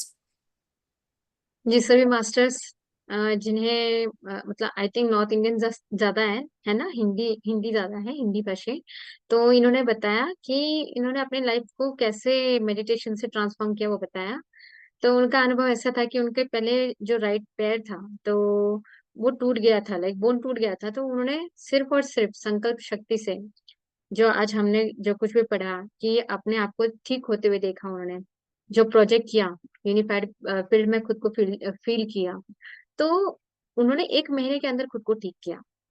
ऐसे बहुत सारे सुंदर एक्सपीरियंस उन्होंने बताया। उनका विश्वास बहुत काम किया, उनका विश्वास बहुत अटूट दिखा, मैंने जो कुछ भी सुना अभी तक। तो उनको ये पता था कि ये काम होता है और मेडिटेशन ये सब करता है, तो उनके अंदर जो वो बिलीफ बिलीफ बोलने से ज्यादा विश्वास जो हम बोलते हैं ना, उसने भी काम किया। सबसे इम्पोर्टेंट यही है, अभी हमने जो भी पढ़ा ना, डॉसन चर्च जो भी हमें समझाना चाहते हैं, इसमें हमें विश्वास रखना बहुत जरूरी है। नहीं तो अगर आपको किसी ने कह दिया और आपने सिर्फ ना हाँ खुद को करना है बोल के किया, नहीं काम करेगा। आपको उतनी एनर्जी डालनी होती है, और एनर्जी क्या है, वो विश्वास, ट्रस्ट रखना होगा, और वो इमोशंस के साथ। और यही अभी हमने जो कुछ भी एक्सपीरियंस सुना, बहुत सुंदर रहा अशोक सर का, और सबके लिए प्रेरणादायी भी है कि यही करना है आपको, विश्वास के साथ, पॉजिटिव एनर्जी के साथ, मेडिटेशन करते हुए, सही वोकैबुलरी के साथ मैनिफेस्ट करना है। सबसे इम्पोर्टेंट है सही वोकैबुलरी। उन्होंने क्या कहा कि मेरी हड्डी ठीक है, मतलब मैं चल रहा हूँ, मैंने अपने आप को चलते हुए देखा, ठीक होते हुए देखा। तो ठीक होना भी एक थोड़ा छोटा आ गया, हम उसे और अपग्रेड करेंगे, क्या कि मैं एकदम अच्छे से चल रहा हूँ। जब आप ये वाली अपग्रेड स्थिति में जाओगे ना, मतलब हमें वो सीखना है, यही तो सीखना है। अभी हमने नॉलेज ले लिया, काम कैसे करना है ये तो हमें सीखना है अभी, है ना।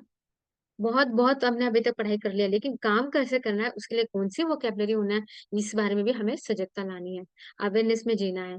बहुत सीख रहे हैं हम लोग अभी। चलिए, तो फिर हम आगे का आधा चैप्टर हम नेक्स्ट सेशन में लेंगे। रामेश्वरी जी मैम। जी जी जी जी। तो मास्टर्स, आपके और भी कोई प्रश्न रहेंगे तो नेक्स्ट सेशन के लिए रखना आप, तो हम जरूर डिस्कस करेंगे। तो जितने भी हमारे साधक अभी तक जुड़े हैं, बहुत बहुत धन्यवाद आप सभी का। मोनाली जी का धन्यवाद, जो इतना अच्छी तरह से प्रेजेंट करती है। बहुत बहुत धन्यवाद आपका। Thank you thank ma'am. You. बस सब कुछ आप ही को जाता है, आपकी प्लेटफॉर्म की वजह से हमारी पढ़ाई हो रही है। Thank you so much. Thank you पितामा। Thank you universe. Thank you.